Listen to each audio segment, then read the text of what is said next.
ਅੱਜ ਦੇ ਇਸ ਪ੍ਰੋਗਰਾਮ ਦੇ ਵਿੱਚ ਹੁਣ ਅਸੀਂ ਖੁਸ਼ੀ ਲੈ ਰਹੇ ਹਾਂ ਜੀ। खुशी तो चलो कादी लै रहे हैं अज के दिन ते, पर दूसरे पासे है जी भी जदों भी इहो जिहा मौका बनता साडे कोल आउंदे हन, असीं इन्हां दा धन्नवाद करदे हां। रणजीत सिंह जी दुलाए जो कि Ontario Sikh and gurdwara council के चेयरमैन हैं। स्वागत है जी तुहाडा चेयरमैन साहब जी। धन्नवाद जी, मेरे वालों सारी संगत नूं वाहिगुरू जी का खालसा वाहिगुरू जी की। वैसे तो तुसीं प्रोग्रामां दे विच आओ जानकारी दिओ, असीं खुशी लैंदे हुंदे हां जी, पर अज दा इह जिहड़ा समां चल रिहा ना सिख कौम ते 30 साल पहलां तो ये हफ्ता नवंबर का पहला हुंदा, सो इस ते कोई असीं खुशी नहीं लै सकदे इन्हां गल्लां नूं करदे हां, क्योंकि मजबूरियां हैं जिन्हां दे तहत ये हैं जी इन्हां समयां ते इमोशनल भी हो जाया जाता जी। ये 31 अक्तूबर 1984 में जो कुछ आरंभ होया सी, मैनूं थोड़ा जिहा इस करके दुलाई साहब पता भी मैं उस दिन दिल्ली दे विच ही सी, है ना जी। सो दिल्ली दे विचों आखिरी पलां दे विच जदों ये अनाउंसमेंट हुई कि श्रीमती इंदिरा गांधी हुण नहीं हन, पहलां तो जख्मी होए सन, ये खबरां जदों आकाशवाणी ते आईयां तो उत्थे बाज़ारां दे विच काफ़ी गहमा गहमी जी आउणी शुरू हो गई सी, भीड़ियां जिहड़ियां वो इकट्ठियां होणियां शुरू हो गईयां सीगीयां। तो फिर उत्थों एक शाम नूं चलदी है गड्डी पंजाब मेल, तो मैनूं पता जी भी वो एक आखिरी गड्डी सी जिस दे विच फिर असीं भी सवार होके मसां पंजाब पहुंचे सीगे।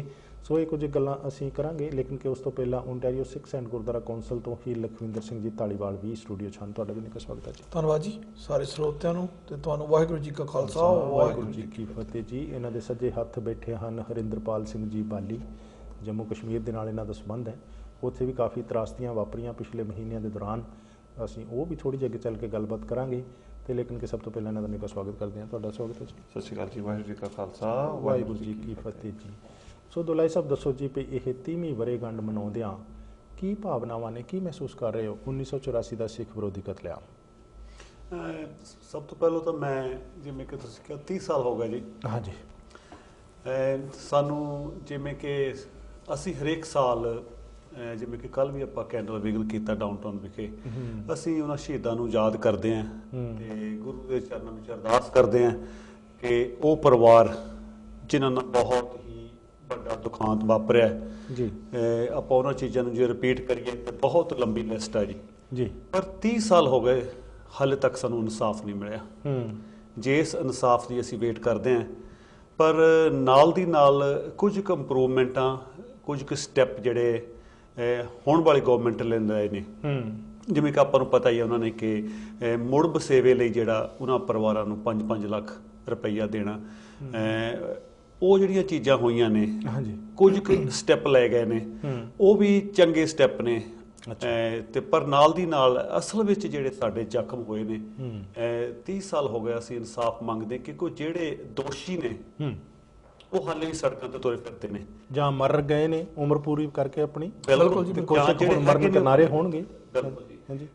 क्योंकि जिन्ना चिर दोषियों नूं कटहरे विच खड़ा करके उन्होंने सजावां नहीं दित्तियां जांदियां, उन्ना चिर आई थिंक जिहड़े साडे जख्म हैगे आ वो भरे नहीं जाणगे। हाँ ठीक आ, गौरमेंट ने चंगे स्टैप लए ने, उहनूं असीं सलाउणे भी चंगा काम उन्होंने कीता हैगा, पर असीं इस करके असीं गौरमेंट कोल इह आस रखदे हां कि उन्हां दोषियों नूं जरूर किसी ना किसी तरह कटहरे विच लिया के उन्हां ਦੀਆਂ ਜਿਹੜੀਆਂ ਸਜ਼ਾਵਾਂ ਬਣਦੀਆਂ ਉਹਨਾਂ ਨੂੰ ਦਿੱਤੀਆਂ ਜਾਣੀਆਂ ਚਾਹੀਦੀਆਂ। जी धालीवाल साहब ਤੁਹਾਡਾ ਵਿਚਾਰ जी? ਹਾਂ ਮੈਂ ਥੋੜਾ ਜਿਹਾ ਇਹਦੇ ਤੇ ਵੱਖਰਾ ਵਿਚਾਰ ਰੱਖਦਾ। ਹਾਂਜੀ। ਜਿਹੜਾ ਜਸਟਿਸ ਹੈ ਜੀ, ਜਸਟਿਸ ਦਾ ਬਿਲਕੁਲ ਡਿਨਾਈ ਕੀਤਾ ਗਿਆ, ਹੁਣ ਤੱਕ ਜਸਟਿਸ ਸਿੱਖਾਂ ਨੂੰ ਮਿਲਿਆ ਨਹੀਂਗਾ ਜੀ। ਜਿਹੜਾ ਥੋੜੀ ਬਹੁਤੀ ਜਿੱਦਾਂ ਵੀਰ ਜੀ ਨੇ ਦੁਰੇ ਸਾਹਿਬ ਨੇ ਕਿਹਾ ਵੀ ਉਹਨਾਂ ਨੂੰ ਰਿਲੀਫ ਦਿੱਤੇ, ਚੰਗੇ ਸਟੈਪਸ ਨੇ, ਇਹ ਚਲੋ ਮੈਂ ਇਸ ਗੱਲ ਨਾਲ ਸਹਿਮਤ ਆ। 5 ਲੱਖ ਰੁਪਇਆ ਅੱਜ ਦੇ ਸਮੇਂ 'ਚ ਕੁਛ ਨਹੀਂ, क्योंकि जेकर ਆਪਾਂ ਉਹਨਾਂ ਪਰਿਵਾਰਾਂ ਦੀ ਹਾਲਤ ਦੇਖੀਏ, ਉਹ ਪਰਿਵਾਰ ਬਿਲਕੁਲ ਉੱਜੜ ਚੁੱਕਿਆ। 30 ਸਾਲ ਦਾ ਸਮਾਂ ਬਹੁਤ ਜ਼ਿਆਦਾ ਲੰਮਾ ਸਮਾਂ ਹੁੰਦਾ। ਅੱਜ ਉਹਨਾਂ ਵਾਸਤੇ 30 ਲੱਖ ਰੁਪਈਆ ਮੈਨੂੰ ਲੱਗਦੀ ਆ ਕੋਈ ਵੈਲਿਊ ਨਹੀਂ। ਜਿਨ੍ਹਾਂ ਪਰਿਵਾਰਾਂ ਦੇ, ਜਿੱਦਾਂ ਅੱਜ ਮੈਨੂੰ ਕਿਸੇ ਦਾ ਟੈਕਸਟ ਮੈਸੇਜ ਆਇਆ, ਜਿਹੜਾ ਉੱਥੇ ਕਿਸ਼ੋਰੀ ਲਾਲ ਬੁੱਚੜ ਸੀ, ਉਹਨੇ ਕਿਸੇ ਕੋਈ ਜੰਗ ਮੁੰਡਾ ਸੀ, ਹੁਣ ਉਹਦੀ ਉਮਰ ਤਕਰੀਬਨ 45 ਸਾਲ ਆ, ਉਹਦੇ ਬਾਪ ਦੀਆਂ ਜਿਉਂਦੇ ਦੀਆਂ ਅੱਖਾਂ ਕੱਢ ਲਈਆਂ ਤੇ ਫਿਰ ਉਹਦਾ ਸਾਰਾ ਸਰੀਰ ਚੌਪ ਕੀਤਾ, ਕੱਟਿਆ, ਤੇ ਬਾਕੀ ਦੇ ਪਰਿਵਾਰ ਦੇ ਮੈਂਬਰਾਂ ਨਾਲ ਵੀ ਉਦਾਂ ਦੀ ਉਹ ਵਾਪਰਿਆ। ਹੁਣ ਉਹ ਕਿਸ਼ੋਰੀ ਲਾਲ ਨੂੰ 5 ਵਾਰ ਫਾਂਸੀ ਦੀ ਸਜ਼ਾ ਹੋਈ, ਫਿਰ ਉਹ ਬਰੀ ਹੋ ਕੇ ਬਾਹਰ ਆ ਗਿਆ। ਜਿਹੜੀਆਂ ਇਹੋ ਜਿਹੀਆਂ ਗੱਲਾਂ ਜਦੋਂ ਰਿਪੀਟ ਹੁੰਦੀਆਂ ਨੇ, ਸਿੱਖਾਂ ਦੇ ਮਨ 'ਚ ਕਿਤੇ ਨਾ ਕਿਤੇ ਵਿਤਕਰੇ ਦੀ ਜਿਹੜੀ ਚੀਜ਼ ਆ ਉਹ ਉੱਠਦੀ ਹੈ। ਠੀਕ ਹੈ ਜੀ। ਤੇ ਜਿਹਨੂੰ ਗੌਰਮੈਂਟ ਕਰ ਸਕਦੀ ਆ, ਠੀਕ, ਬਟ ਮੈਨੂੰ ਲੱਗਦਾ ਹੁਣ ਇਹ ਟੂ ਲੇਟ ਆ। ਅੱਛਾ। ਜਿੱਦਾਂ ਪਹਿਲਾਂ ਤੁਸੀਂ ਗੱਲ ਕਰਕੇ ਹਟੇ ਹੋ ਵੀ ਕੁਝ ਤਾਂ ਆਪਣੀ ਮੌਤ ਮਰ ਚੁੱਕੇ ਨੇ, ਕੁਝ ਮਰ ਚੁੱਕੇ ਨੇ। ਹੁਣ 30 ਸਾਲ ਦੇ ਵਿੱਚ ਜਿਨ੍ਹਾਂ ਲੋਕਾਂ ਨੇ ਵਜ਼ੀਰੀਆਂ ਸ਼ੌਹਰਤਾਂ ਹੋ ਗਈਆਂ, ਅੱਜ ਉਹਨਾਂ ਨੂੰ ਜੇ ਮਾੜੀ ਮੋਟੀ ਕੋਈ ਸਜ਼ਾ ਦੇ ਵੀ ਦਿੰਦੇ ਆ ਤਾਂ ਮੈਨੂੰ ਲੱਗਦੀ ਆ ਇਨਫ ਨਹੀਂ ਹੋਣੀ। ਠੀਕ ਹੈ ਜੀ। ਤੋ ਲੋ ਜੀ, ਫਿਰ ਇਹ ਕਾਂਗਰਸ ਪਾਰਟੀ ਤੇ ਵੈਸੇ ਜ਼ਿਆਦਾ ਦੋਸ਼ ਲੱਗਦਾ ਵੀ, ਇੱਕ ਤਾਂ ਦੋਸ਼ ਲੱਗਦਾ ਵੀ ਉਹਨਾਂ ਨੇ ਇਹ ਸਾਰਾ ਕੁਝ ਕਰਾਇਆ। ਦੂਸਰਾ ਕਮਾਲ ਦੀ ਗੱਲ ਇਹ ਹੋਈ ਵੀ ਜਦੋਂ ਇਹ ਸਾਰਾ ਕੁਝ ਨਵੰਬਰ 1984 ਦੇ ਵਿੱਚ ਵਾਪਰ ਗਿਆ ਨਾ, ਤੇ ਪ੍ਰਧਾਨ ਮੰਤਰੀ ਸਨ ਦੁਲਾਈ ਸਾਹਿਬ ਰਾਜੀਵ ਗਾਂਧੀ, ਉਹਨਾਂ ਨੂੰ ਬੜੀ ਵੱਡੀ ਮੈਜੋਰਟੀ ਮਿਲੀ ਸੀਗੀ ਇੰਦਰਾ ਗਾਂਧੀ ਦੀ ਮੌਤ ਤੋਂ ਬਾਅਦ, ਤੇ ਏਡੀ ਵੱਡੀ ਮੈਜੋਰਟੀ, ਹਾਂਜੀ। ਤੇ ਉਹਨਾਂ ਨੇ ਫਿਰ ਜਿਹੜਾ ਜਨਵਰੀ 1985 ਦੇ ਵਿੱਚ ਇੱਕ ਪੱਤਰਕਾਰ ਨੂੰ ਇੰਟਰਵਿਊ ਦਿੱਤੀ। ਉਹ ਕਹਿੰਦੇ ਜੀ ਵੀ ਇਹ ਜਿਹੜਾ ਇਸ਼ੂ ਆ ਨਾ, ਇਹ ਡੈੱਡ ਹੋ ਚੁੱਕਾ। 1984 ਕਤਲੇਆਮ ਦੀ ਕੋਈ ਜਾਂਚ ਕਰਾਉਣ ਦੀ ਲੋੜ ਨਹੀਂ, ਕਿਉਂਕਿ ਇਹ ਇਸ਼ੂ ਖਤਮ ਹੋ ਚੁੱਕਾ। ਸੋ ਨਵੰਬਰ ਦੇ ਵਿੱਚ ਦਿੱਲੀ ਸ਼ਹਿਰ ਦੇ ਵਿੱਚ ਹੀ 3000 ਤਾਂ ਉਹ ਮੰਨਦੇ ਆ ਬਿਲਕੁਲ ਲੋਕਾਂ ਨੂੰ, ਹਾਂਜੀ, ਵੀ ਜੀਂਦੇ ਸਾੜਿਆ ਗਿਆ ਹੋਵੇ, ਮਾਰਿਆ ਹੋਵੇ, ਤੇ 2 ਮਹੀਨਿਆਂ ਬਾਅਦ ਦੇਸ਼ ਦਾ ਪ੍ਰਧਾਨ ਮੰਤਰੀ ਕਹਿ ਰਿਹਾ ਵੀ ਇਹ ਇਸ਼ੂ ਡੈੱਡ ਹੈ। ਫਿਰ ਲੇਕਿਨ ਕਿ ਪ੍ਰੈਸ਼ਰ ਪੈਣ ਤੋਂ ਬਾਅਦ ਉਹਨਾਂ ਨੇ ਮਿਸ਼ਰਾ ਕਮਿਸ਼ਨ ਬਣਾਇਆ 1985 ਦੇ ਵਿੱਚ। 87 ਚ ਮਾਰ ਕਿਤੇ ਕਰਦਿਆਂ ਕਰਾਉਂਦਿਆਂ ਉਹਨਾਂ ਦੀ ਥੋੜ੍ਹੀ ਬਹੁਤੀ ਰਿਪੋਰਟ ਆਈ। ਉਹਨਾਂ ਨੂੰ ਜਿਹੜਾ ਮੈਂਡੇਟ ਵੀ ਇਹ ਦਿੱਤਾ ਗਿਆ ਸੀਗਾ ਵੀ ਤੁਸੀਂ ਇਹ ਪਤਾ ਕਰਨਾ ਵੀ ਕੀ ਇਹ ਪੋਲੀਟੀਕਲੀ ਕਿਸੇ ਤਰੀਕੇ ਦੇ ਨਾਲ ਆਰਗੇਨਾਈਜ਼ਡ ਇਹ ਸਾਰਾ ਕੁਝ ਹੋਇਆ। ਇਹ ਉਸ ਦਾ ਮੈਂਡੇਟ ਨਹੀਂ ਸੀਗਾ ਮਿਸ਼ਰਾ ਕਮਿਸ਼ਨ ਦਾ ਵੀ ਦੋਸ਼ੀ ਕੌਣ ਆ ਤੇ ਉਹਨਾਂ ਨੂੰ ਕਿਹੜੀਆਂ ਸਜ਼ਾਵਾਂ ਮਿਲਣੀਆਂ ਚਾਹੀਦੀਆਂ। ਸੋ ਇਸ ਤਰ੍ਹਾਂ ਦਾ ਮੈਂਡੇਟ ਦੇ ਕੇ ਉਹਨਾਂ ਨੇ ਇੱਕ ਤਰੀਕੇ ਨਾਲ ਨੱਕ ਨਾਲੋਂ ਲਾ ਕੇ ਬੁੱਲ ਨਾਲ ਲਾਉਣ ਵਾਲੀ ਗੱਲ ਕੀਤੀ। ਤੇ ਇਹ ਮਿਸ਼ਰਾ ਜੀ ਤਾਂ ਬਾਅਦ ਦੇ ਵਿੱਚ, ਹਾਂਜੀ, ਪਹਿਲਾਂ ਸੁਪਰੀਮ ਕੋਰਟ ਦੇ ਜੱਜ ਸੀ, ਹਾਂਜੀ, ਫਿਰ ਇਹ ਚੀਫ ਜਸਟਿਸ ਬਣੇ, ਫਿਰ ਇਹ ਦੇਸ਼ ਦੇ ਮੈਂਬਰ ਪਾਰਲੀਮੈਂਟ ਵੀ ਬਣੇ। ਸਾਰਾ ਕੁਝ ਕਾਂਗਰਸ ਪਾਰਟੀ ਇਹਨਾਂ ਲੋਕਾਂ ਨੂੰ, ਜਿਨ੍ਹਾਂ ਨੂੰ ਇਹ ਕਮਿਸ਼ਨਾਂ ਦੇ ਵਿੱਚ ਅਹੂਜਾ ਕਮਿਸ਼ਨ, ਹਾਂਜੀ, ਉਸ ਤੋਂ ਬਾਅਦ ਅਹੂਜਾ ਕਮਿਸ਼ਨ ਬਣਿਆ, ਮਰਵਾਹਾ ਕਮਿਸ਼ਨ ਬਣਿਆ, ਜਿਨ੍ਹਾਂ ਨੇ ਸਪਸ਼ਟ ਲਿਖਿਆ ਕਿ 72 ਪੁਲਿਸ ਆਫੀਸਰ ਅਜਿਹੇ ਹੋਣੇ ਚਾਹੀਦੇ ਆ ਦਿੱਲੀ ਦੇ ਵਿੱਚ ਜਿਹੜੇ ਕਿ ਤੁਰੰਤ ਸਸਪੈਂਡ ਹੋਣ, ਜਿਨ੍ਹਾਂ ਦੀਆਂ ਗਲਤੀਆਂ ਦੇ ਕਰਕੇ, ਹਾਂਜੀ, ਲੋਕਾਂ ਨੂੰ ਉਹਨਾਂ ਦੇ ਸਾਹਮਣੇ ਕਤਲ ਕੀਤਾ ਗਿਆ, ਮਾਰਿਆ ਗਿਆ, ਲੇਕਿਨ ਕਿ ਕਿਸੇ ਨੂੰ ਸਸਪੈਂਡ ਨਹੀਂ ਕੀਤਾ ਗਿਆ। ਹਾਂਜੀ, ਬਿਲਕੁਲ ਜੀ। ਸੋ ਇਸ ਦੇ ਨਾਲ ਹੀ ਲੇਕਿਨ ਕਿ ਉਹਨਾਂ ਪੁਲਿਸ ਆਫੀਸਰਸ ਨੂੰ ਤਰੱਕੀਆਂ ਦਿੱਤੀਆਂ ਗਈਆਂ, ਤਰੱਕੀਆਂ ਦੇ ਦੇ ਕੇ ਉੱਚ ਅਫਸਰਾਂ ਦੇ ਅਹੁਦਿਆਂ ਤੋਂ ਉਹ ਰਿਟਾਇਰ ਹੋਏ। ਸੋ ਇਸ ਤਰੀਕੇ ਦੀਆਂ ਤੇ ਗੱਲਾਂ ਬਾਤਾਂ ਆ। ਕਾਂਗਰਸ ਪਾਰਟੀ ਦੇ ਇਸ ਤਰੀਕੇ ਦਾ ਜ਼ਿਆਦਾ ਦੋਸ਼ ਲੱਗਦਾ। ਅੱਜ ਲੇਕਿਨ ਕਿ ਜਿਹੜੀ ਗੁਰਦੁਆਰਾ ਰਕਾਬਗੰਜ ਵਿਖੇ ਯਾਦਗਾਰ ਦਾ ਨੀਂਹ ਪੱਥਰ ਰੱਖਿਆ ਗਿਆ, ਤੁਹਾਨੂੰ ਪਤਾ ਅਕਾਲ ਤਖਤ ਸਾਹਿਬ ਦੇ ਜਥੇਦਾਰ ਉੱਥੇ ਪਹੁੰਚੇ, ਸਰਦਾਰ ਪ੍ਰਕਾਸ਼ ਸਿੰਘ ਬਾਦਲ ਪਹੁੰਚੇ, ਤੇ ਹੁਣ ਜਿਹੜਾ ਮੁੱਖ ਤੌਰ ਤੇ ਇਹ ਲੱਗਦਾ ਇਹ ਆ ਵੀ ਸਮੁੱਚੇ ਰੂਪ ਦੇ ਵਿੱਚ ਸ਼੍ਰੋਮਣੀ ਅਕਾਲੀ ਦਲ ਨੂੰ ਵੀ ਇੱਕ ਮੌਕਾ ਜਿਹਾ ਮਿਲ ਗਿਆ, ਲੱਗਦਾ ਵੀ ਕਾਂਗਰਸ ਪਾਰਟੀ ਨੂੰ ਘੇਰਨਾ, ਹੈ ਨਾ ਜੀ।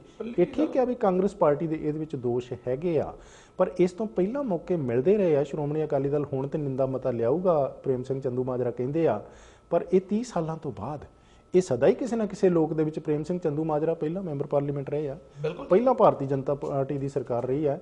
ਉਦੋਂ 2000 ਦੇ ਵਿੱਚ ਨਾਨਾਵਤੀ ਕਮਿਸ਼ਨ ਬਣਾ ਦਿੱਤਾ ਗਿਆ, ਜਿਹਨੇ 5 ਸਾਲਾਂ ਦੇ ਵਿੱਚ ਆਪਣੀ ਰਿਪੋਰਟ ਦਿੱਤੀ। ਪਰ ਇੰਨੀ ਕੁ ਗੱਲ ਜ਼ਰੂਰ ਹੈ ਵੀ ਨਾਨਾਵਤੀ ਕਮਿਸ਼ਨ ਤੋਂ ਵੱਧ ਪ੍ਰਭਾਵੀ ਕਮਿਸ਼ਨ ਇਸ ਮਾਮਲੇ ਦੇ ਵਿੱਚ ਕੋਈ ਹੋਇਆ ਨਹੀਂ। ਪਰ ਜਦੋਂ ਤੱਕ ਉਹ ਪ੍ਰਭਾਵਸ਼ਾਲੀ ਕਮਿਸ਼ਨ ਬਣਿਆ ਉਦੋਂ ਤੱਕ ਦੇਰ ਕਾਫੀ ਹੋ ਚੁੱਕੀ ਸੀ। ਕਾਫੀ ਜਿਹੜੇ ਡਾਕੂਮੈਂਟਸ ਵਗੈਰਾ, ਜਿਹੜਾ ਪੁਲਿਸ ਰਿਕਾਰਡ ਆ ਉਹ ਖਤਮ ਵੀ ਕੀਤਾ ਜਾ ਚੁੱਕਾ ਸੀਗਾ। ਇਹ ਅਜਿਹਾ ਵੀ ਜਿਹੜਾ ਇਹ, ਹਾਂਜੀ, ਇਤਿਹਾਸ ਦੇ ਵਿੱਚੋਂ ਪਤਾ ਲੱਗਦਾ। ਸੋ ਸਮੁੱਚੇ ਰੂਪ ਦੇ ਵਿੱਚ ਜੋ ਕੁਝ ਸ਼੍ਰੋਮਣੀ ਅਕਾਲੀ ਦਲ ਇਹ ਸਿੱਖਾਂ ਦੀ ਨੁਮਾਇੰਦਾ ਜਮਾਤ ਹੁਣ ਕਰ ਰਹੀ ਆ, ਦੁਲਾਈ ਸਾਹਿਬ ਤੁਹਾਨੂੰ ਕੀ ਲੱਗਦਾ ਇਹਦੇ ਬਾਰੇ ਠੀਕ ਕਰ ਰਹੀ ਹੈ? ਪਹਿਲੇ ਤਾਂ ਗੱਲ ਤੁਸੀਂ ਜੌ ਸਾਹਿਬ ਜਦੋਂ ਮੈਂ ਕਿਹਾ ਕਿ 5 ਸਾਲ ਪਹਿਲਾਂ ਵੀ ਇਹ ਕਾਂਗਰਸ ਭਾਜਪਾ ਦੀ ਸਰਕਾਰ ਆਈ ਸੀ, ਹਾਂਜੀ, ਵੀ ਉਦੋਂ ਵੀ ਬਹੁਤ ਆਸਾਂ ਸੀ ਸਾਨੂੰ ਕੁਛ ਨਾ ਕੁਛ ਕਰਨਗੇ। ਪਰ ਕਾਂਗਰਸ ਸਰਕਾਰ 10 ਸਾਲ ਲਗਾਤਾਰ ਹੋਣ ਦੇ ਕਰਕੇ ਜਿਹੜੀਆਂ ਆਸਾਂ ਸੀ ਉਹ ਬਿਲਕੁਲ ਉਹਨਾਂ ਤੇ ਪਾਣੀ ਫਿਰ ਗਿਆ। ਜਿਵੇਂ ਤੁਸੀਂ ਕਿਹਾ ਉਹ ਸ਼ਰੇਆਮ ਮਿਨਿਸਟਰ ਬਣਾਏ ਗਏ, ਜਿਵੇਂ ਕਿ ਸਾਡੇ ਆਪਣੇ ਪ੍ਰਾਈਮ ਮਿਨਿਸਟਰ ਸਿੱਖ ਪ੍ਰਾਈਮ ਮਿਨਿਸਟਰ ਹੋਣ ਤੇ ਸਾਨੂੰ ਬਹੁਤ ਆਸ ਸੀਗੀ। ਪਰ ਲੇਕਿਨ ਜਿਹੜੀ ਹੁਣ ਪਿਕਚਰ ਚੇਂਜ ਹੋਈ ਹੈ, ਹਾਂਜੀ, ਥੋੜਾ ਬਹੁਤਾ ਜਿਹੜਾ ਪਿਛਲੇ ਹਫ਼ਤੇ ਵਿੱਚ ਆਪਾਂ ਦੇਖਿਆ ਹੈਗਾ, ਪਰ ਉਸ ਤੋਂ ਜਿਹੜਾ ਦੇਸ਼ ਦਾ ਪ੍ਰਾਈਮ ਮਿਨਿਸਟਰ ਉਹ ਉਸੇ ਦਿਨ ਤੇ ਜਿਸ ਦਿਨ ਤੇ ਪ੍ਰਧਾਨ ਮੰਤਰੀ ਸਾਡੇ ਐਕਸ ਪ੍ਰਧਾਨ ਮੰਤਰੀ ਸ਼੍ਰੀਮਤੀ ਇੰਦਰਾ ਗਾਂਧੀ ਉਹਨਾਂ ਦੀ ਸਮਾਧ ਤੇ ਨਾ ਜਾਣਾ, ਔਰ ਦੂਸਰਾ ਜਿਹੜਾ ਇੱਕ ਲਫ਼ਜ਼ ਜਿਹੜਾ ਉਹਨਾਂ ਨੇ ਬੋਲਣਾ ਕਿ ਜਿਹੜਾ ਇਹ ਖੰਜਰ ਸੀਗਾ ਕਿਸੇ ਇੱਕ ਫਿਰਕੇ ਤੇ ਨਹੀਂ ਸੀ, ਇਹ ਹਿੰਦੁਸਤਾਨ ਜਾਂ ਭਾਰਤ ਦੀ ਜਿਹੜੀ ਅਖੰਡਤਾ ਉਹਦੇ ਉੱਤੇ ਖੰਜਰ ਸੀਗਾ ਇੱਕ। ਤੇ ਉਦੋਂ ਬਾਅਦ ਜਿਹੜੀ ਰਾਹਤ ਦੇਣੀ ਆ, ਪਰ ਉੱਥੋਂ ਥੋੜਾ ਜਿਹਾ ਲੱਗਦਾ ਵੀ ਸਾਨੂੰ ਜੇ ਵਾਕਈ ਸਹੀ ਨੀਅਤ ਦੇ ਨਾਲ ਇਹ ਪ੍ਰਾਈਮ ਮਿਨਿਸਟਰ ਸਿੱਖਾਂ ਦੀ ਗੱਲ ਸਿੱਖਾਂ ਦੀ ਸੁਣਨਾ ਚਾਹੁੰਦਾ ਹੈ, ਤੇ ਇਸ ਕਰਕੇ ਮੇਰਾ ਖਿਆਲ ਹੈ ਵੀ ਸਾਨੂੰ ਅਸਲੀ ਰਾਹਤ ਉਸ ਦਿਨ ਮਿਲਦੀ ਹੈ। ਬੇਸ਼ੱਕ ਲਖਵਿੰਦਰ ਸਿੰਘ ਉਹਨਾਂ ਨੇ ਕਿਹਾ ਵੀ ਇਟਸ ਟੂ ਲੇਟ, ਵੀ ਇੰਨਾ ਜ਼ਿਆਦਾ ਨਹੀਂ, ਪਰ ਫਿਰ ਵੀ ਜਿੱਦਾਂ ਕਹੋ ਵੀ ਜੇ ਉਹ ਜਿਹੜੇ ਦੋਸ਼ੀ ਹੈਗੇ ਆ, ਜਦੋਂ ਕਿਸੇ ਸਿੱਖ ਤੇ ਕੋਈ ਗੱਲਬਾਤ ਹੁੰਦੀ ਹੈ ਉਦੋਂ ਤਾਂ ਇੱਕਦਮ ਉਹਨਾਂ ਨੂੰ ਫਾਂਸੀਆਂ ਤੇ ਚਾੜ ਦਿੱਤਾ ਜਾਂਦਾ ਹੈ, ਪਰ ਜਿਹੜਾ ਸਾਡੇ ਨਾਲ ਇੰਨਾ ਕੁਛ ਹੋਇਆ ਉਦੋਂ ਕੁਛ ਵੀ ਨਾ ਹੋਵੇ। ਇਸ ਕਰਕੇ ਜਦੋਂ ਉਹਨਾਂ ਨੂੰ ਕਟਹਿਰੇ ਵਿੱਚ ਖੜ ਕੇ ਦੋਸ਼ੀਆਂ ਨੂੰ ਸਜ਼ਾਵਾਂ ਮਿਲਣਗੀਆਂ, ਉਹਦੇ ਨਾਲ ਕੁਛ ਨਾ ਕੁਛ ਸਾਨੂੰ ਰਾਹਤ ਜ਼ਰੂਰ ਮਿਲੇਗੀ। ਬਿਲਕੁਲ ਜੀ। ਦੇਖੋ ਜੀ, ਜੇ ਮਤਲਬ ਹੁਣ ਜੇ ਸ਼੍ਰੀਮਤੀ ਇੰਦਰਾ ਗਾਂਧੀ ਹੁਣਾਂ ਦਾ ਕਤਲ ਹੋਇਆ ਤੇ ਉਹਨਾਂ ਦੇ ਕਾਤਲਾਂ ਦੇ ਲਈ ਕਿਹਾ ਜਾਂਦਾ ਵੀ ਆਹ ਲਓ 100 ਕਰੋੜ ਰੁਪਈਆ ਤੇ ਇਹਨਾਂ ਨੂੰ ਛੱਡ ਦਿਓ, ਬਿਲਕੁਲ ਇਦਾਂ ਸੰਭਵ ਥੋੜ੍ਹਾ ਸੀਗਾ। ਸੋ ਇਦਾਂ ਹੀ ਜੇ ਅੱਜ ਪੀੜਤਾਂ ਨੂੰ ਤੁਸੀਂ ਕਹੋ ਜੀ ਵੀ ਆਹ ਲਓ 5 ਲੱਖ ਰੁਪਈਆ ਤੇ ਤੁਸੀਂ ਹੁਣ ਭੁੱਲ ਜਾਓ, ਬਿਲਕੁਲ। ਤੇ ਇਹ ਕਾਨੂੰਨ ਦੇ ਵਿੱਚ ਵੈਸੇ ਐਚ.ਐਸ. ਫੂਲਕਾ ਸਾਹਿਬ ਵੀ ਇਹ ਕਹਿੰਦੇ ਆ ਵੀ ਇਹ ਲਾਜ਼ਮੀ ਹੁੰਦਾ, ਇਹ ਮੈਂਡੇਟਰੀ ਆ ਵੀ ਇੱਕ ਤੇ ਗਿਲਟੀ ਨੂੰ ਸਜ਼ਾ ਮਿਲਦੀ ਹੈ ਤੇ ਪੀੜਤ ਨੂੰ ਮੁਆਵਜ਼ਾ ਮਿਲਦਾ ਹੈ। ਤੇ ਹੁਣ ਅਸੀਂ ਪੀੜਤ ਨੂੰ ਸਿਰਫ ਮੁਆਵਜ਼ਾ ਦੇ ਕੇ ਤੇ ਗਿਲਟੀ ਜਿਹੜੇ ਦੋਸ਼ੀ ਹੈ, ਕਮਿਸ਼ਨਾਂ ਦੇ ਵਿੱਚ ਬਾਰ-ਬਾਰ ਐਚ.ਕੇ.ਐਲ. ਭਗਤ ਦਾ ਨਾਂ, ਜਗਦੀਸ਼ ਟਾਈਟਲਰ ਦਾ ਨਾਂ, ਸੱਜਣ ਕੁਮਾਰ ਦਾ ਨਾਂ ਹੈ ਜੀ, ਇਹ ਰਿਪੋਰਟਾਂ ਆਉਣ ਦੇ ਬਾਵਜੂਦ, ਸਾਰਾ ਕੁਝ ਪਾਰਲੀਮੈਂਟ ਦੇ ਵਿੱਚ ਟੇਬਲ ਹੋਣ ਤੋਂ ਬਾਅਦ ਵੀ ਉਹਨਾਂ ਦੇ ਖਿਲਾਫ ਕੋਈ ਪਰਚੇ ਵਗੈਰਾ ਦਰਜ ਨਾ ਹੋਣੇ। ਸੋ ਇੰਨੀ ਹੈਜ਼ੀਟੇਸ਼ਨ ਦਿਖਾਉਣੀ, ਤੇ ਜਿਵੇਂ ਦੱਸ ਰਹੇ ਆ ਧਾਲੀਵਾਲ ਸਾਹਿਬ ਵੀ ਉਹ ਸਾਰਾ ਕੁਝ ਵਜ਼ੀਰੀਆਂ ਮਾਣ ਕੇ ਜੇ ਹੁਣ ਥੋੜ੍ਹਾ ਬਹੁਤਾ ਕੁਝ ਹੋ ਵੀ ਗਿਆ ਤੇ ਉਹਦੇ ਨਾਲ ਫਰਕ ਕੀ ਪੈਂਦਾ। ਪਰ ਇਹ ਹਰਿੰਦਰਪਾਲ ਬੱਲ ਜੀ ਹੁਣੇ ਭਾਰਤ ਤੋਂ ਆਏ ਆ, ਤੁਹਾਡੀਆਂ ਕੀ ਭਾਵਨਾਵਾਂ ਜੀ? ਮੈਂ ਤਾਂ 84 ਬਾਰੇ ਇਹ ਕਰਨਾ ਜੀ। ਦੇਖੋ ਜਿਹੜਾ ਜਸਟਿਸ ਸੀਗਾ ਨਾ, ਹਾਂਜੀ, ਕਹਿੰਦੇ ਜਸਟਿਸ ਡਿਲੇਡ ਜਸਟਿਸ ਡਿਨਾਈਡ ਜੀ। ਜੇ ਸਾਡੇ ਇੰਡੀਅਨ ਕਨਸਟੀਟਿਊਸ਼ਨ ਨੂੰ 30 ਸਾਲ ਲੱਗੇ ਇਹ ਡਿਸਾਈਡ ਕਰਨ ਨੂੰ ਕਿ ਅੱਜ ਫੈਸਲਾ ਹੋ ਰਿਹਾ ਕਿ ਵੀ 5 ਲੱਖ ਰੁਪਏ ਦੇ ਦਿਓ ਜੀ, ਇਹ ਉਸ ਜ਼ਮਾਨੇ ਦੇ ਹਿਸਾਬ ਨਾਲ 5000 ਦੇ ਬਰਾਬਰ ਵੀ ਨਹੀਂ ਹੈਗਾ। ਜਿਹੜੀ ਪੀੜਾ ਉਹਨਾਂ ਲੋਕਾਂ ਨੇ ਅੱਜ ਤੋਂ 30 ਸਾਲ ਪਹਿਲੇ ਸਹੀ ਹੈ, ਤੁਸੀਂ ਅੱਜ 50 ਲੱਖ ਵੀ ਦੇ ਦਿਓ, ਉਹਨਾਂ ਨੂੰ ਪੈਸਾ ਨਹੀਂ ਚਾਹੀਦਾ। ਲੋਕੀ ਇਨਸਾਫ ਮੰਗਦੇ ਆ। ਠੀਕ ਹੈ ਜੀ। ਜਿਨ੍ਹਾਂ ਦੇ ਗਲ 'ਚ ਟਾਇਰ ਪਾ ਕੇ ਸਾੜੇ ਗਏ, ਮੂੰਹ 'ਚ ਪੈਟਰੋਲ ਪਾ ਕੇ ਅੱਗ ਲਾਈ ਗਈ, ਉਹ ਲੋਕੀ ਪੈਸਾ ਨਹੀਂ ਪਾਲਦੇ। ਉਹ ਕਹਿੰਦੇ ਵੀ ਸਾਨੂੰ ਇਹ ਦੱਸੋ ਕਿ ਜਿਹਨੇ ਕੀਤਾ ਉਹਦਾ ਤੁਸੀਂ ਕੀ ਕਰ ਰਹੇ ਹੈਗੇ। ਠੀਕ ਹੈ ਜੀ। ਤੇ ਧਾਲੀਵਾਲ ਸਾਹਿਬ ਦੀ ਗੱਲ ਵੀ ਸਹੀ ਹੈਗੀ ਕਿ ਵੀ ਹੁਣ ਤੁਸੀਂ ਫੜੋਗੇ ਕਿਹਨੂੰ, ਕੋਈ ਆਪਣੀ ਮੌਤ ਮਰ ਗਿਆ। ਤੇ ਇਹ ਸਾਡੇ ਇੰਡੀਅਨ ਕਨਸਟੀਟਿਊਸ਼ਨ ਦਾ ਸਿਸਟਮ ਪਤਾ ਨਹੀਂ ਕਿਉਂ ਡਿਲੇ ਸੀਗਾ ਕਿ ਵੀ ਇਹਨੂੰ ਇੱਥੇ ਤੱਕ ਲੈ ਜਾਓ, ਜਿਹੜਾ ਬੱਚਾ ਖੁਚਿਆ ਉਹ ਵੀ ਨਾ ਰੋਵੇ।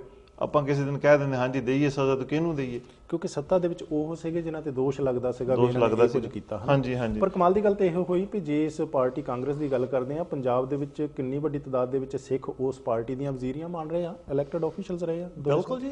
ਮੇਰਾ ਖਿਆਲ ਆਪਾਂ ਨੂੰ ਸਾਰਿਆਂ ਨੂੰ ਪਤਾ ਹੈ ਕਿ ਉਸ, ਮੈਂ ਤਾਂ ਕਹਿੰਦਾ ਵੀ ਲਫ਼ਜ਼ ਹਮੇਸ਼ਾ ਮੈਂ ਕਾਂਗਰਸ ਜ਼ਾਲਮ ਸਰਕਾਰ ਜਿਨ੍ਹਾਂ ਨੇ ਸਾਡੇ ਤੇ ਏਡਾ ਵੱਡਾ ਅਤਿਆਚਾਰ ਕੀਤਾ ਹੋਵੇ ਬੇਕਸੂਰ, ਜਦੋਂ ਤੁਸੀਂ ਅੱਜ ਵੀ ਉਹ ਉਹਨਾਂ ਪਰਿਵਾਰਾਂ ਨਾਲ ਗੱਲ ਕਰਦੇ ਹੋ, ਮੈਂ ਅੱਜ ਹੀ ਇੱਕ ਸਾਡੇ ਵੀ ਇੱਥੇ ਪਰਿਵਾਰ ਇੱਕ ਹੈਗਾ, ਉਹ ਮੈਨੂੰ ਦੱਸ ਰਿਹਾ ਸੀ ਮੇਰੇ ਪਰਿਵਾਰ ਨੇ ਮੇਰੇ ਜਿਹੜੇ ਕੇਸ ਰੱਖੇ ਹੋਏ ਸੀ, ਜਦੋਂ ਕਿ ਮੈਨੂੰ ਆਪ ਮੇਰੇ ਮਾਤਾ ਜੀ ਹਰ ਰੋਜ਼ ਸਵੇਰ ਨੂੰ ਜੁਗੜਾ ਕਰਦੇ ਸੀ ਤੇ ਉਹ ਨਾਲ ਮੈਨੂੰ ਪਾਠ ਸੁਣਾਉਂਦੇ ਸੀ, ਪਰ ਉਸ ਦਿਨ ਤੇ ਮੇਰੀ ਮਾਤਾ ਨੇ ਆਪ ਮੇਰੇ ਕੇਸ ਕਤਲ ਕਰਕੇ ਮੈਨੂੰ ਬਚਾਉਣ ਦੀ ਖਾਤਰ ਬਾਹਰ ਲੈ ਕੇ ਗਏ।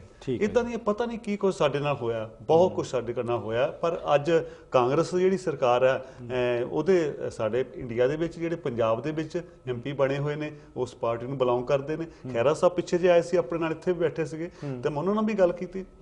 ਮੈਂ ਕਿਹਾ ਖਹਿਰਾ ਸਾਹਿਬ ਜਿਹੜੀ ਤੁਹਾਡੀ ਪਾਰਟੀ ਹੈ, ਤੁਸੀਂ ਇਹਦੇ ਬਾਰੇ ਕਦੀ ਗੱਲ ਨਹੀਂ ਕੀਤੀ? ਉਹ ਕਹਿੰਦੇ ਜੀ ਮੈਂ ਰਾਹੁਲ ਗਾਂਧੀ ਨਾਲ ਬੈਠ ਕੇ ਗੱਲ ਕੀਤੀ ਹੈ, ਉਹਨਾਂ ਨੂੰ ਕਿਹਾ ਰਾਹੁਲ ਜੀ ਤੁਸੀਂ ਜਿਹੜੇ 3-4 ਹੈਗੇ ਆ ਸ਼ਰੇਆਮ ਇਹਨਾਂ ਦਾ ਨਾਂ ਆ ਰਿਹਾ ਵੀ ਤੁਸੀਂ ਇਹਨਾਂ ਨੂੰ ਪਾਰਟੀ ਚੋਂ ਕੱਢ ਦਿਓ, ਕੱਢ ਕੇ ਹਰ ਰੋਜ਼ ਦੀ ਗੱਲਾਂ ਸੁਣਨ ਨਾਲੋਂ ਇੱਕ ਵਾਰੀ ਕੰਮ ਨਿਬੜ ਜਾਊ। ਪਰ ਉਹਨਾਂ ਨੇ ਹਲੇ ਤੱਕ ਕੁਝ ਕੀਤਾ ਨਹੀਂ। ਠੀਕ ਹੈ ਜੀ। ਕਰਨਾ ਕੀ ਸੀਗਾ, ਉਹ ਮੰਤਰੀ ਤੱਕ ਰਹਿ ਚੁੱਕੇ ਆ ਰਾਹੁਲ ਹੋਣਾ ਦੀ ਪਿਤਾ ਦੀ ਵਜ਼ਾਰਤ ਦੇ ਵਿੱਚ, ਤੇ ਰਾਹੁਲ ਉਹਦੇ ਵਿੱਚ ਕੀ ਕਰ ਸਕਦਾ? ਰਾਹੁਲ ਹੋਣਾ ਦੀ ਮਾਤਾ ਖੁਦ ਜ਼ਿੰਮੇਵਾਰ ਸੀ ਇਹ, ਹਾਂਜੀ, ਉਹਨਾਂ ਨੇ 10 ਸਾਲ ਸਰਕਾਰ ਚਲਾਈ ਹੈ। ਖੈਰ ਐਨੀਵੇਜ਼, ਪਰ ਦੂਸਰੇ ਪਾਸੇ ਇਹ ਹੈ ਜੀ ਭਈ ਜੋ ਕੁਝ ਵੀ ਇਹ ਹੋ ਰਿਹਾ ਨਾ, ਇਸ ਦੇ ਵਿੱਚ ਵਿਦੇਸ਼ਾਂ ਦੇ ਵਿੱਚ ਵਸਦੇ ਸਿੱਖਾਂ ਦਾ ਬਹੁਤ ਵੱਡਾ ਰੋਲ ਆ, ਸੰਸਥਾਵਾਂ ਦਾ, ਜਿਨ੍ਹਾਂ ਨੇ ਕਿ ਇਹ ਭੁੱਲਣ ਨਹੀਂ ਦਿੱਤੀਆਂ ਗੱਲਾਂ ਉੱਥੇ। ਕਿਉਂਕਿ ਸਾਨੂੰ ਪਤਾ ਆ ਇੰਟਰਵਿਊਆਂ ਦੇ ਵਿੱਚ ਸਾਡੇ ਨਾਲ ਜਦੋਂ ਸਾਹਮਣੇ ਰੂਬਰੂ ਹੁੰਦੇ ਸੀਗੇ ਮੈਂਬਰ ਪਾਰਲੀਮੈਂਟ ਜਾਂ ਮੁੱਖ ਮੰਤਰੀ ਉੱਥੋਂ ਪੰਜਾਬ ਦੇ, ਤੇ ਕਹਿੰਦੇ ਹੁੰਦੇ ਸੀਗੇ ਵੀ ਇਹ ਹੁਣ ਭੁੱਲ ਜਾਈਏ ਤੇ ਚੰਗੀ ਗੱਲ ਹੈ, 1984 ਇਹ ਕੋਈ ਏਡੀ ਗੱਲ ਨਹੀਂ ਹੁਣ, ਹੈ ਨਾ। ਜੋ ਗੱਲ ਰਾਜੀਵ ਗਾਂਧੀ ਨੇ 3 ਮਹੀਨਿਆਂ ਬਾਅਦ ਕਹਿਤੀ ਵੀ ਇਸ਼ੂ ਡੈਡ ਹੈ, ਸ਼੍ਰੋਮਣੀ ਅਕਾਲੀ ਦਲ ਦੇ ਲੀਡਰਾਂ ਨੇ ਵੀ ਅਜਿਹਾ ਸਾਨੂੰ ਇੰਟਰਵਿਊਜ਼ ਦਿੰਦਿਆਂ ਕਿਹਾ ਕਿ ਇਹ ਜੀ ਹੁਣ ਭੁੱਲ ਜਾਈਏ ਤੇ ਚੰਗੀ ਗੱਲ ਆ। ਪਰ ਵਿਦੇਸ਼ ਦੇ ਵਿੱਚ ਬੈਠਾ ਸਿੱਖ ਨਹੀਂ ਭੁੱਲਿਆ। ਸੋ ਮੈਨੂੰ ਲੱਗਦਾ ਆ ਵੀ ਕਿਸੇ ਨਾ ਕਿਸੇ ਰੂਪ ਦੇ ਵਿੱਚ ਜੇ ਇਹ ਇਸ਼ੂ ਡੈਡ ਨਹੀਂ ਹੋਇਆ, ਜ਼ਿੰਦਾ ਰਿਹਾ, ਇਸ ਦੇ ਵਿੱਚ ਬੈਠੇ ਵਿਦੇਸ਼ ਦੇ ਵਿੱਚ ਸਿੱਖ ਦਾ ਬਹੁਤ ਵੱਡਾ ਰੋਲ ਹੈ। ਤੁਹਾਡਾ ਇਹਦੇ ਬਾਰੇ ਖਿਆਲ ਦੁੱਲੇ ਸਾਹਿਬ? ਬਿਲਕੁਲ ਜੀ। ਮੈਂ ਤਾਂ ਇਸ ਗੱਲ ਦਾ, ਜਿਵੇਂ ਕੱਲ ਵੀ ਇੰਨੀ ਠੰਡ ਹੋਣ ਦੇ ਬਾਵਜੂਦ ਡਾਊਨਟਾਊਨ ਇੰਨਾ ਇਕੱਠ ਹੋ ਜਾਣਾ, ਔਰ ਮੇਰਾ ਖਿਆਲ ਦਾਤ ਜਾਂਦੀ ਹੈ ਸਾਡੇ ਵਿਦੇਸ਼ ਵਿੱਚ ਬੈਠਿਆਂ ਸਿੱਖਾਂ ਨੂੰ ਕਿ ਆਪਾਂ ਇੱਕ ਬੜੇ ਵਧੀਆ ਮੁਲਕ ਵਿੱਚ, ਆਜ਼ਾਦ ਮੁਲਕ ਵਿੱਚ ਰਹਿੰਦੇ ਆ, ਪਰ ਆਪਣੀ ਜ਼ਮੀਰ ਨੂੰ ਨਾ ਮਾਰੀਏ। ਆਪਾਂ ਜ਼ਰੂਰ ਜਦੋਂ ਵੀ ਕਿਸੇ ਨਾਲ ਧੱਕਾ, ਸਾਡੇ ਨਾਲ ਨਹੀਂ ਕਿਸੇ ਵੀ ਕੌਮ ਦੇ ਨਾਲ ਧੱਕਾ ਹੁੰਦਾ ਹੈ, ਆਪਾਂ ਨੂੰ ਆਵਾਜ਼ ਬੁਲੰਦ ਕਰਨੀ ਚਾਹੀਦੀ ਹੈ। ਜਦੋਂ ਤੱਕ ਸਾਨੂੰ ਇਨਸਾਫ ਨਹੀਂ ਮਿਲਦਾ, ਅਸੀਂ ਉਦੋਂ ਤੱਕ ਸਾਨੂੰ ਇਨਸਾਫ ਲੈਣ ਲਈ ਲੜਦੇ ਰਹਿਣਾ ਚਾਹੀਦਾ। ਜ਼ਰੂਰ ਇੱਕ ਦਿਨ ਆਪਾਂ ਇਹਨੂੰ ਜਿਸ ਤਰ੍ਹਾਂ ਕਹਿ ਲਓ ਅੱਗ ਨੂੰ ਜਲਦਾ ਰੱਖਣਾ ਚਾਹੀਦਾ, ਸ਼ਮਾ ਨੂੰ ਜਲਦਾ ਰੱਖਣਾ ਚਾਹੀਦਾ। ਜਿਸ ਦਿਨ ਇਨਸਾਫ ਮਿਲੇਗਾ ਅਸੀਂ ਉਸ ਦਿਨ ਚੁੱਪ ਕਰਕੇ। ਪਰ ਜਦੋਂ ਇਹ ਵਿਦੇਸ਼ ਦੇ ਵਿੱਚ ਬੈਠਾ ਸਿੱਖ ਮੁੱਦਿਆਂ ਤੇ ਮਸ਼ਾਲ ਜਗਦੀ ਰੱਖਣੀ ਚਾਹੁੰਦਾ ਨਾ, ਤੇ ਫਿਰ ਉਹਦੀ ਆਲੋਚਨਾ ਬੜੀ ਹੁੰਦੀ ਆ ਵੀ ਇਹ ਬਾਹਰ ਜਾ ਕੇ ਜੀ ਵੀ ਹੁਣ ਇਹ ਇੱਦਾਂ ਕਰਨ ਲੱਗ ਗਏ, ਹਾਂਜੀ ਭਾਰਤ ਨੂੰ ਭੰਡਣ ਲੱਗ ਗਏ, ਇੱਦਾਂ ਇਹੋ ਜਿਹੇ ਕਈ ਵਾਰੀ ਗੱਲਾਂ ਬਾਤਾਂ ਹੋਣ ਲੱਗ ਜਾਂਦੀਆਂ। ਪਰ ਮੈਨੂੰ ਲੱਗਦਾ ਜੀ ਵੀ ਜਦੋਂ ਆਪਾਂ ਨਿਰਦੋਸ਼ ਮਰਦੇ ਹਨ ਤੇ ਜੇ ਉਹਨਾਂ ਦੇ ਪੀੜਤਾਂ ਦੇ ਨਾਲ ਅਸੀਂ ਹਮਦਰਦੀ ਦੀ ਗੱਲ ਨਹੀਂ ਕਰਦੇ, 2 ਮਹੀਨਿਆਂ ਬਾਅਦ ਕਹਿੰਦੇ ਆ ਜੀ ਇਸ਼ੂ ਖਤਮ ਹੋ ਗਿਆ, ਹੁਣ ਆਪਾਂ ਭੁੱਲ ਜਾਈਏ ਸਦੀਆਂ ਪਹਿਲਾਂ ਵਾਪਰੇ ਜਿਹੜੇ ਕਹਿ ਲਓ ਕਿ ਸਾਕੇ ਸੀਗੇ, ਉਹਨਾਂ ਨੂੰ ਤੇ ਅਰਦਾਸਾਂ 'ਚ ਯਾਦ ਕਰਦੇ ਆ। ਜੋ ਕੁਝ ਸਾਡੇ ਜੀਵਨ ਕਾਲ ਦੇ ਵਿੱਚ ਸਾਡੀਆਂ ਅੱਖਾਂ ਦੇ ਸਾਹਮਣੇ ਵਾਪਰ ਰਿਹਾ ਉਹਨਾਂ ਨੂੰ ਅਸੀਂ ਕਹਿੰਦੇ ਆ ਵੀ ਭੁੱਲ ਜਾਈਏ। ਸੋ ਇਹ ਵਿਦੇਸ਼ ਦੇ ਵਿੱਚ ਬੈਠਾ ਹੋਇਆ ਸਿੱਖ ਜਿਹੜਾ ਇੰਨਾ ਜਾਗਰੂਕ ਹੈ, ਪੰਜਾਬ ਦੇ ਵਿੱਚ, ਭਾਰਤ ਦੇ ਵਿੱਚ, ਉੱਥੇ ਸਿੱਖ ਮੁੱਦਿਆਂ ਨੂੰ ਕਿਸੇ ਨਾ ਕਿਸੇ ਰੂਪ ਦੇ ਵਿੱਚ ਹਾਂਜੀ ਜੀਵਤ ਰੱਖਣ ਦੀ ਕੋਸ਼ਿਸ਼ ਕਰ ਰਿਹਾ ਵੀ ਜੇ ਇਨਸਾਫ ਨਹੀਂ ਮਿਲਿਆ ਤੇ ਇਨਸਾਫ ਮਿਲਣਾ ਚਾਹੀਦਾ। ਧਾਲੀਵਾਲ ਸਾਹਿਬ, ਜਿਹੜੀ ਫਿਰ ਆਲੋਚਨਾ ਹੁੰਦੀ ਹੈ ਸਿੱਖਾਂ ਦੀ ਵਿਦੇਸ਼ਾਂ ਦੇ ਵਿੱਚ ਬੈਠਿਆਂ ਦੀ, ਉੱਥੇ ਇਹ ਜੀ ਇੱਕ ਹਊਆ ਬਣਾਇਆ ਜਾਂਦਾ। ਅਸਲ ਦੇ ਵਿੱਚ ਇਹ ਗੱਲ ਸਰਕਾਰਾਂ ਵੀ ਜਾਣਦੀਆਂ ਨੇ। ਇਹ ਮੈਂ ਮੰਨਦਾ ਇਹ ਗੱਲ ਉਦੋਂ ਕਾਂਗਰਸ ਪਾਰਟੀ ਰਾਜ ਕਰਦੀ ਸੀ, ਪਰ ਇਹਦੇ ਵਿੱਚ ਸਾਰੀਆਂ ਪਾਰਟੀਆਂ ਬਰਾਬਰ ਦੀਆਂ ਜ਼ਿੰਮੇਵਾਰ ਨੇ। ਅੱਛਾ ਜੀ। ਅਸੀਂ ਯੂਪੀ ਦੇ ਵਿੱਚ ਫਿਰੋਜ਼ਾਬਾਦ ਦੇ ਰਹਿਣ ਵਾਲੇ ਆ, ਅਸੀਂ ਖੁਦ ਪੀੜਤ ਆ, ਪਰ ਅਸੀਂ ਪ੍ਰਮਾਤਮਾ ਦੀ ਥੈਂਕ ਗॉड ਵੀ ਸਾਡਾ ਕੋਈ ਜਾਨੀ ਨੁਕਸਾਨ ਨਹੀਂ ਹੋਇਆ। ਅੱਛਾ ਜੀ। ਸਾਡੀ ਬੜੀ ਵਧੀਆ ਟਰੱਕਿੰਗ ਟਰਾਂਸਪੋਰਟ ਕੰਪਨੀ ਸੀ। ਮੇਰੇ ਕੋਲ ਮੈਨੂੰ ਲੱਗਦਾ ਅਜੇ ਵੀ ਕਿਤੇ ਨਾ ਕਿਤੇ ਬਲੈਕ ਐਂਡ ਵਾਈਟ ਪਿਕਚਰਾਂ ਪਈਆਂ ਹੋਣਗੀਆਂ। ਗਡਾਊਨ ਸੜੇ ਹੋਏ ਨੇ, ਬੁਰੀ ਹਾਲਤ ਆ। ਜਿਹੜਾ ਉਹ ਮੈਂ ਤੁਹਾਨੂੰ ਆਪਣੀ ਗੱਲ ਤਾਂ ਕਰ ਰਿਹਾ ਵੀ ਜਿਹੜਾ ਸਾਰਾ ਕੁਝ ਹੋਇਆ ਇਹ ਅਚਨਚੇਤ ਨਹੀਂ ਹੋਇਆ, ਇਹ ਆਰਗੇਨਾਈਜ਼ ਕੀਤਾ ਹੋਇਆ ਸੀ। ਬਾਹਰੋਂ ਲੋਕਾਂ ਨੂੰ ਲਿਆਂਦਾ ਗਿਆ ਸੀ, ਉਹਨਾਂ ਨੂੰ ਪਤਾ ਸੀ, ਮਾਰਕ ਕੀਤੇ ਗਏ ਸੀ ਕਿ ਆਹ ਟਰਾਂਸਪੋਰਟ, ਆ ਬਿਜ਼ਨਸ, ਆ ਦੁਕਾਨ ਇਹ ਸਰਦਾਰ ਦਾ, ਆ ਇਹਦੇ ਨਾਲ ਕਿਸੇ ਹੋਰ ਕਮਿਊਨਿਟੀ ਦਾ, ਉਹਨਾਂ ਦਾ ਕੋਈ ਨੁਕਸਾਨ ਨਹੀਂ ਹੋਇਆ, ਉਹਨਾਂ ਦਾ ਨੁਕਸਾਨ ਹੋਇਆ। ਪਰ ਜਦੋਂ ਇਹ ਕਿਹਾ ਜਾਂਦਾ, ਦੇਖੋ ਸੱਚ ਨੂੰ ਸੱਚ ਕਹਿਣਾ ਇਹਦੇ ਕੋਈ ਵੱਡੀ ਮਤਲਬ ਕੋਈ ਬਾਹਲਾ ਵੱਡੀ ਮੱਲ ਨਹੀਂ ਮਾਰਦੀ ਆਪਣੀ, ਇਹ ਆਪਣਾ ਬੀਇੰਗ ਅ ਹਿਊਮਨ ਆਪਣਾ ਫਰਜ਼ ਬਣਦਾ। ਠੀਕ ਹੈ ਜੀ। ਪਰ ਜਿਹੜਾ ਕਿਹਾ ਜਾਂਦਾ ਵੀ ਬਾਹਰ ਵਸਦੇ ਸਿੱਖ ਉਹ ਇੱਕ ਭਾਰਤ ਦੀ ਅਖੰਡਤਾ ਦੀ ਗੱਲ ਕਰਦੇ ਨੇ, ਉਹ ਇੱਕ ਲੋਕਾਂ ਨੂੰ ਮੈਨੂੰ ਲੱਗਦਾ ਗੁੰਮਰਾਹ ਕੀਤਾ ਜਾਂਦਾ। ਪੰਜਾਬ 'ਚ ਵਸਣ ਵਾਲੇ ਲੋਕਾਂ ਨੂੰ ਜਾਂ ਦੂਸਰੇ ਲੋਕਾਂ ਨੂੰ ਕਿਸੇ ਵੀ ਟੇਬਲ ਤੇ ਬੈਠ ਕੇ ਸਰਕਾਰਾਂ ਖੁਦ ਮੰਨਦੀਆਂ ਵੀ ਦੇਖੋ ਜੀ, ਇੱਕ ਪਾਸੇ ਤਾਂ ਅਸੀਂ ਕਹਿੰਦੇ ਆ ਭਾਰਤ ਐਡਾ ਵੱਡਾ ਦੇਸ਼ ਆ, ਐਡੇ ਵੱਡੇ ਦੇਸ਼ ਦੇ ਵਿੱਚ ਜਿੱਥੇ ਮਿਲਟਰੀ ਫੋਰਸ, CRP ਹਰ ਤਰ੍ਹਾਂ ਦੀ ਫੋਰਸ ਹੋਵੇ, ਰਾਜਧਾਨੀ ਦੇ ਵਿੱਚ 4 ਦਿਨ ਨੰਗਾ ਨਾਚ ਹੁੰਦਾ ਹੋਵੇ, ਕੀ ਕੰਟਰੋਲ ਹੋਇਆ? ਜਾਂ ਤਾਂ ਅਸੀਂ ਇਹ ਮੰਨ ਲਈਏ ਬਈ ਸਾਡਾ ਜਿਹੜਾ ਜੁਡੀਸ਼ੀਅਲ ਸਿਸਟਮ ਸੀ, ਸਾਡਾ ਜਿਹੜਾ police force system C, law and order ਸੀ, ਉਹ ਫੇਲ ਹੋ ਗਿਆ। ਠੀਕ ਹੈ। ਜਾਂ ਤਾਂ ਸਾਨੂੰ ਇਹ ਮੰਨਣਾ ਪਏਗਾ, ਜਾਂ ਸਾਨੂੰ ਇਹ ਮੰਨਣਾ ਪਏਗਾ ਕਿ ਹਾਂ ਇਹ ਅਸੀਂ ਆਰਗੇਨਾਈਜ਼ ਕਰਕੇ ਕੀਤਾ। ਮੈਨੂੰ ਲੱਗਦਾ ਜੀ ਵੀ ਫੇਲ ਹੋਇਆ ਨਹੀਂ, ਫੇਲ ਕੀਤਾ ਗਿਆ ਲੱਗਦਾ। ਮੈਂ ਉਹੀ ਗੱਲ ਕਹਿ ਰਿਹਾ, ਜਾਂ ਸਾਨੂੰ ਦੋਨੋਂ ਚੀਜ਼ਾਂ ਇੱਕ ਚੀਜ਼ ਮੰਨਣੀ ਪੈਣੀਆਂ। ਕਿਉਂਕਿ 50,000 ਤੋਂ ਜ਼ਿਆਦਾ ਲੋਕ ਬੇਘਰ ਹੋਏ ਜੀ। ਬਿਲਕੁਲ ਜੀ। ਅਜੇ ਵੀ ਉੱਥੇ ਵਿਧਵਾ ਕਲੋਨੀ ਵਗੈਰਾ ਸਾਰਾ ਕੁਝ ਹੈਗਾ। ਸੋ ਮਦਦ ਵੀ ਕਰਨ ਦੀ ਸਮੇਂ-ਸਮੇਂ ਤੇ ਕੋਸ਼ਿਸ਼ ਹੁੰਦੀ ਰਹੀ, ਪਰ ਇਹ ਸਿਰਫ ਮਦਦ ਤੱਕ ਗੱਲ ਸੀਮਤ ਰਹੀ। ਦੋਸ਼ੀਆਂ ਨੂੰ ਕਟਹਿਰੇ ਦੇ ਵਿੱਚ ਲਿਆਉਣ ਦੀ ਜਿਹੜੀ ਗੱਲ ਹੋਈ, ਉਸ ਨੂੰ ਕਿਸੇ ਨਾ ਕਿਸੇ ਪੱਖੋਂ ਜਿਹੜਾ ਸਦਾ ਹੀ ਅੱਖੋਂ ਪਰੋਖੇ ਕੀਤਾ ਜਾਂਦਾ ਰਿਹਾ। ਪਰ ਹੁਣ ਆਸ ਵੱਜਦੀ ਆ ਵੀ ਜੇ ਸਰਕਾਰ ਹਾਂਜੀ ਨਵੀਂ ਆਈ ਆ ਭਾਰਤ ਦੇ ਵਿੱਚ ਤੇ ਕੋਸ਼ਿਸ਼ ਹੋਊਗੀ ਸਿੱਖਾਂ ਨੂੰ ਇਨਸਾਫ ਇਸ ਹਾਂਜੀ ਸਿਲਸਿਲੇ 'ਚ ਜ਼ਰੂਰ ਮਿਲੂਗਾ। 1984 ਦਾ ਜਿਹੜਾ ਕਤਲੇਆਮ ਵਾਪਰਿਆ, ਮੁਆਵਜ਼ਾ ਵੀ ਵੱਧ ਤੋਂ ਵੱਧ ਮਿਲਣਾ ਚਾਹੀਦਾ, ਉਹ ਵੀ ਅੱਛੀ ਗੱਲ ਹੈ। ਪਰ ਲੇਕਿਨ ਕਿ ਦੋਸ਼ੀਆਂ ਨੂੰ ਸਜ਼ਾਵਾਂ ਮਿਲਣ ਤੋਂ ਬਿਨਾਂ ਮੈਨੂੰ ਲੱਗਦਾ ਕਿ ਪੀੜਤਾਂ ਦੇ ਹਿਰਦੇ ਕਦੀ ਠੰਡੇ ਨਹੀਂ ਹੋਣਗੇ। ਸੋ ਪੰਜਾਬ ਬੰਦ ਦਾ ਕੱਲ ਦੁਲਾਈ ਸਾਹਿਬ ਸੱਦਾ ਦਿੱਤਾ ਗਿਆ ਸੀਗਾ, ਜਿਸ ਨੂੰ ਕਾਫੀ ਭਰਮਾ ਹੁੰਗਾਰਾ ਵੀ ਮਿਲਿਆ। ਵੈਸੇ ਇਹ ਦੱਸਿਆ ਜਾਂਦਾ ਕਿ ਮੁੱਖ ਮੰਤਰੀ ਸਾਹਿਬ ਦੇ ਆਪਣੇ ਜ਼ਿਲ੍ਹੇ 'ਚ ਕੋਈ ਖਾਸ ਇੰਨਾ ਨਹੀਂ ਸੀ ਹੁੰਗਾਰਾ, ਉੱਥੇ ਤਾਂ ਚਹਿਲ ਪਹਿਲ ਪੂਰੀ ਸੀ। ਪਰ ਅੰਮ੍ਰਿਤਸਰ ਦੇ ਵਿੱਚ ਬੀਬੀ ਜਗਦੀਸ਼ ਕੌਰ ਜੀ ਨੂੰ ਅਰੈਸਟ ਕੀਤਾ ਗਿਆ, ਭਾਈ ਕਰਨੈਲ ਸਿੰਘ ਪੀਰ ਮੁਹੰਮਦ ਹੁਣਾਂ ਨੂੰ ਵੀ ਅਰੈਸਟ ਕੀਤਾ ਗਿਆ ਹਾਂਜੀ। ਤੇ ਇਸ ਦੇ ਨਾਲ ਹੀ ਪੁਲਿਸ ਨੇ ਬੀਬੀ ਜਗਦੀਸ਼ ਕੌਰ ਜੀ, ਜਿਨ੍ਹਾਂ ਦਾ ਆਪਣਾ ਪਤੀ, ਆਪਣਾ ਪੁੱਤਰ, 3 ਭਰਾ, ਉਹਨਾਂ ਦੀਆਂ ਅੱਖਾਂ ਦੇ ਸਾਹਮਣੇ ਹਾਂਜੀ ਉਹਨਾਂ ਨੂੰ ਮਾਰਿਆ ਗਿਆ, ਕਤਲ ਕੀਤਾ ਗਿਆ। ਤੇ ਲੇਕਿਨ ਕਿ ਉਹਨਾਂ ਨੂੰ ਅੰਮ੍ਰਿਤਸਰ ਦੇ ਵਿੱਚ ਅਰੈਸਟ ਕੀਤਾ ਗਿਆ ਵੀ ਜਿਹੜੇ ਹਾਲਾਤ ਉੱਥੇ ਕਿਤੇ ਵਿਗੜ ਨਾ ਜਾਣ। ਉਹਨਾਂ ਦੇ ਪਰਿਵਾਰ ਦੇ 42 ਜੀ ਹਾਂਜੀ ਜਿਹੜੇ ਨੇੜੇ ਤੇੜਿਓਂ ਸਾਰੇ ਇਕੱਠੇ ਕਰਕੇ 42 ਜੀ ਉਹਨਾਂ ਦੇ ਪਰਿਵਾਰ ਦੇ ਮੈਂਬਰ ਮਰੇ ਆ ਜੀ, ਉਸ ਕਤਲ ਹੋਏ ਆ ਉਸ ਸਾਰੇ ਘੱਲੂ ਘਾਰੇ ਦੇ ਵਿੱਚ। ਉਹ ਚਸ਼ਮਦੀਦ ਗਵਾਹ ਨੇ, ਉਹ ਕੂਕ ਕੇ ਕਹਿੰਦੇ ਨੇ ਕਿ ਫਲਾਣੇ ਨੂੰ ਮੈਂ ਵੇਖਿਆ, ਫਲਾਣੇ ਨੇ ਐਂ ਕਿਹਾ। ਇਹ ਤੋਂ ਵੱਡਾ ਸਬੂਤ ਕੀ ਹੋ ਚੱਲਦਾ? ਠੀਕ ਹੈ ਜੀ। ਬੀਬੀ ਜਗਦੀਸ਼ ਕੌਰ ਜੀ ਕਿੰਨੀ ਕੁ ਦੇਰ ਹੋਰ ਨੇ? ਫਿਰ ਅਸੀਂ ਉਹ ਜਿਹੜੀ ਦੁੱਲੇ ਸਾਹਿਬ ਗੱਲ ਕਹਿ ਗੜਿਆ, ਫਿਰ ਕਵਾਂਗੇ ਜੀ ਹੁਣ ਤੇ ਕੋਈ ਰਿਹਾ ਹੀ ਨਹੀਂ ਜੀ, ਸਬੂਤ ਕਿੱਥੋਂ ਲੈ ਕੇ ਆਈਏ, ਕਿੱਥੋਂ ਪੈਦਾ ਕਰੀਏ। ਜਿਹੜਾ ਮਤਲਬ ਇਹ ਹੋਇਆ ਨਾ, ਇਹ ਹੁਣ ਤਾਂ ਵੈਸੇ ਟੂ ਲੇਟ ਆ, ਜਿੱਦਾਂ ਮੈਂ ਕਹਿ ਚੁੱਕਿਆ। ਠੀਕ ਹੈ ਜੀ। ਵੀ ਜੇ ਆਪਾਂ ਜਸਟਿਸ ਦੀ ਜ਼ਿਆਦਾ ਗੱਲ ਕਰੀਏ, ਜੇ ਆਪਾਂ ਆਪਸ ਵਿੱਚ ਬੈਠ ਕੇ ਗੱਲ ਕਰੀਏ, ਕਾਹਦੇ ਜਸਟਿਸ ਦੀ ਗੱਲ ਕਰਦੇ ਆ? ਠੀਕ ਹੈ ਜੀ। ਇਹ ਤਾਂ ਟੂ ਲੇਟ ਹੋ ਚੁੱਕਿਆ। ਇਹ ਤਾਂ ਹੁਣ ਤੁਹਾਨੂੰ ਗਵਰਨਮੈਂਟ ਨੂੰ, ਮੈਨੂੰ ਲੱਗਦੀ ਆ, ਮੇਰਾ ਆਪਣਾ ਵਿਚਾਰ ਆ, ਇੱਕ ਰੈਵੋਲੂਸ਼ਨ ਪਾ ਕੇ ਮੰਨ ਲੈਣਾ ਚਾਹੀਦਾ ਵੀ ਹਾਂ, ਜਿਵੇਂ ਮੈਂ ਪਹਿਲਾਂ ਕਹਿ ਕੇ ਹਟਿਆ ਵੀ ਜਾਂ ਤਾਂ ਇਹ ਅਸੀਂ ਆਰਗੇਨਾਈਜ਼ ਕਰਕੇ ਸਿੱਖਾਂ ਦੀ ਨਸਲਕੁਸ਼ੀ ਕਰਨ ਦੀ ਕੋਸ਼ਿਸ਼ ਕੀਤੀ, ਠੀਕ ਹੈ, ਜਾਂ ਫਿਰ ਸਾਡਾ ਲਾ ਐਂਡ ਆਰਡਰ ਫੇਲ ਸੀ, ਜਾਂ ਅਸੀਂ ਫੇਲ ਕਰ ਦਿੱਤਾ। ਦੋਨਾਂ ਗੱਲੋਂ ਜੇ ਇੱਕ ਗੱਲ ਤਾਂ ਮੰਨਣੀ ਪੈਣੀ ਹੈ ਨਾ। ਦੁੱਲੇ ਸਾਹਿਬ, ਜੇ ਰੈਜ਼ੋਲੂਸ਼ਨ ਤਾਂ ਹੁਣ ਪ੍ਰੇਮ ਸਿੰਘ ਚੰਦੂ ਮਾਜਰਾ ਕਹਿੰਦੇ ਆ ਵੀ ਅਸੀਂ ਲੈ ਕੇ ਆਊਗਾ ਜੀ ਸ਼੍ਰੋਮਣੀ ਅਕਾਲੀ ਦਲ, ਤੇ ਫਿਰ ਉਹ ਜਿਹੜਾ ਨਿੰਦਾ ਮਤਾ ਆ ਪਾਰਲੀਮੈਂਟ ਦੇ ਵਿੱਚ ਪਾਸ ਹੋਣਾ ਚਾਹੀਦਾ, ਵੀ ਤੁਹਾਨੂੰ ਕੀ ਲੱਗਦਾ ਵੀ ਇਹ ਠੀਕ ਦਿਸ਼ਾ ਵਾਲੇ ਪਾਸੇ ਨੂੰ ਜਾ ਰਿਹਾ? ਪਰ ਉਹ ਵੀ ਜੇ ਰੈਗੂਲੇਸ਼ਨ ਵੀ ਲੈ ਕੇ ਆ ਜਾਣਗੇ, ਉਸ ਤੋਂ ਬਾਅਦ ਗਵਰਨਮੈਂਟ ਕਹਿ ਦੇਗੀ ਵੀ ਹਾਂ ਜੀ ਸਾਡੇ ਕੋਲ ਮਿਸਟੇਕ ਹੋ ਗਈ ਆ, ਜਿਸ ਤਰ੍ਹਾਂ ਇਹ ਵੀ ਹੈਗਾ। ਪਰ ਮੇਨ ਗੱਲ ਤਾਂ ਉਹੀ ਹੈ, ਜਿਹੜਾ ਜਿੰਨਾ ਚਿਰ ਸਜ਼ਾਵਾਂ ਨਹੀਂ ਮਿਲਦੀਆਂ ਹੈਗੀਆਂ, ਮੇਨ ਗੱਲ ਉਦੋਂ ਹੀ ਬਣਨੀ ਹੈਗੀ ਆ। ਪਰ ਆਪਾਂ ਨੂੰ ਇੰਨਾ ਵੀ ਗਿਵ ਅਪ ਨਹੀਂ ਕਰਨਾ ਚਾਹੀਦਾ, ਜਿਸ ਤਰ੍ਹਾਂ ਮੈਂ ਧਾਲੀਵਾਲ ਸਾਹਿਬ ਨੂੰ ਕਹਿੰਦਾ ਵੀ ਕੁਝ ਨਹੀਂ ਹੋਣਾ, ਪਰ ਉਹ ਜਿਹੜੇ ਹਲੇ ਦੋਸ਼ੀ ਤੁਰੇ ਫਿਰਦੇ ਆ ਜੀ, ਸਾਡੇ ਕੋਲ ਜੇ ਬੀਬੀ ਉਹਨਾਂ ਦੀ ਬੜੀ ਕੁਰਬਾਨੀ ਹੈ ਜਿਨ੍ਹਾਂ ਨੂੰ ਅੱਜ ਅਰੈਸਟ ਕੀਤਾ ਗਿਆ, ਤੁਸੀਂ ਦੱਸਦੇ ਆ, ਪਰ ਉਹਨਾਂ ਦੇ ਅਗਵਾ ਵਗੈਰਾ ਕਾਫੀ ਹੈ। ਪਰ ਦੁੱਲੇ ਸਾਹਿਬ, ਦੂਜੇ ਪਾਸੇ ਇਹ ਪ੍ਰਧਾਨ ਮੰਤਰੀ ਨਰਿੰਦਰ ਮੋਦੀ ਜੀ ਦੀ ਇਹ ਬੜੀ ਆਲੋਚਨਾ ਹੋ ਰਹੀ ਆ ਭਾਜਪਾ ਦੀ ਆਲੋਚਕਾਂ ਦੇ ਵੱਲੋਂ ਵੀ ਇਹ ਸਿੱਖ ਮੁੱਦਿਆਂ ਨੂੰ ਕੈਸ਼ ਕਰਕੇ ਨਾ ਪੋਲੀਟੀਕਲੀ ਮਾਈਲੇਜ ਲੈਣਾ ਚਾਹੁੰਦੇ ਆ, ਦਿੱਲੀ ਦੇ ਵਿੱਚ ਚੋਣਾਂ ਜਿੱਤਣਾ ਚਾਹੁੰਦੇ ਆ, ਵੀ ਦਿੱਲੀ ਦੇ ਵਿੱਚ ਸਿੱਖ ਪੀੜਤਾਂ ਨੂੰ ਇਦਾਂ ਮਦਦ ਵਗੈਰਾ ਦੇ ਕੇ ਤੇ ਇਹ ਸਿੱਖ ਇਸ਼ੂਜ਼ ਨੂੰ ਆਪਣੇ ਹੱਕ ਦੇ ਵਿੱਚ ਬਣਾਉਣਾ ਚਾਹੁੰਦੇ ਆ। ਇੱਥੋਂ ਤੱਕ ਕਿ ਜੋ ਹੁਣ ਮਦਦ 5-5 ਲੱਖ ਰੁਪਏ ਦਾ ਐਲਾਨ ਵੀ ਕੀਤਾ ਗਿਆ ਨਾ, ਸ਼੍ਰੋਮਣੀ ਅਕਾਲੀ ਦਲ ਆਪਣੇ ਪਾਰਟਨਰਸ ਨੂੰ ਭਿਣਕ ਤੱਕ ਨਹੀਂ ਇਹਨਾਂ ਨੇ ਪੈਣ ਦਿੱਤੀ।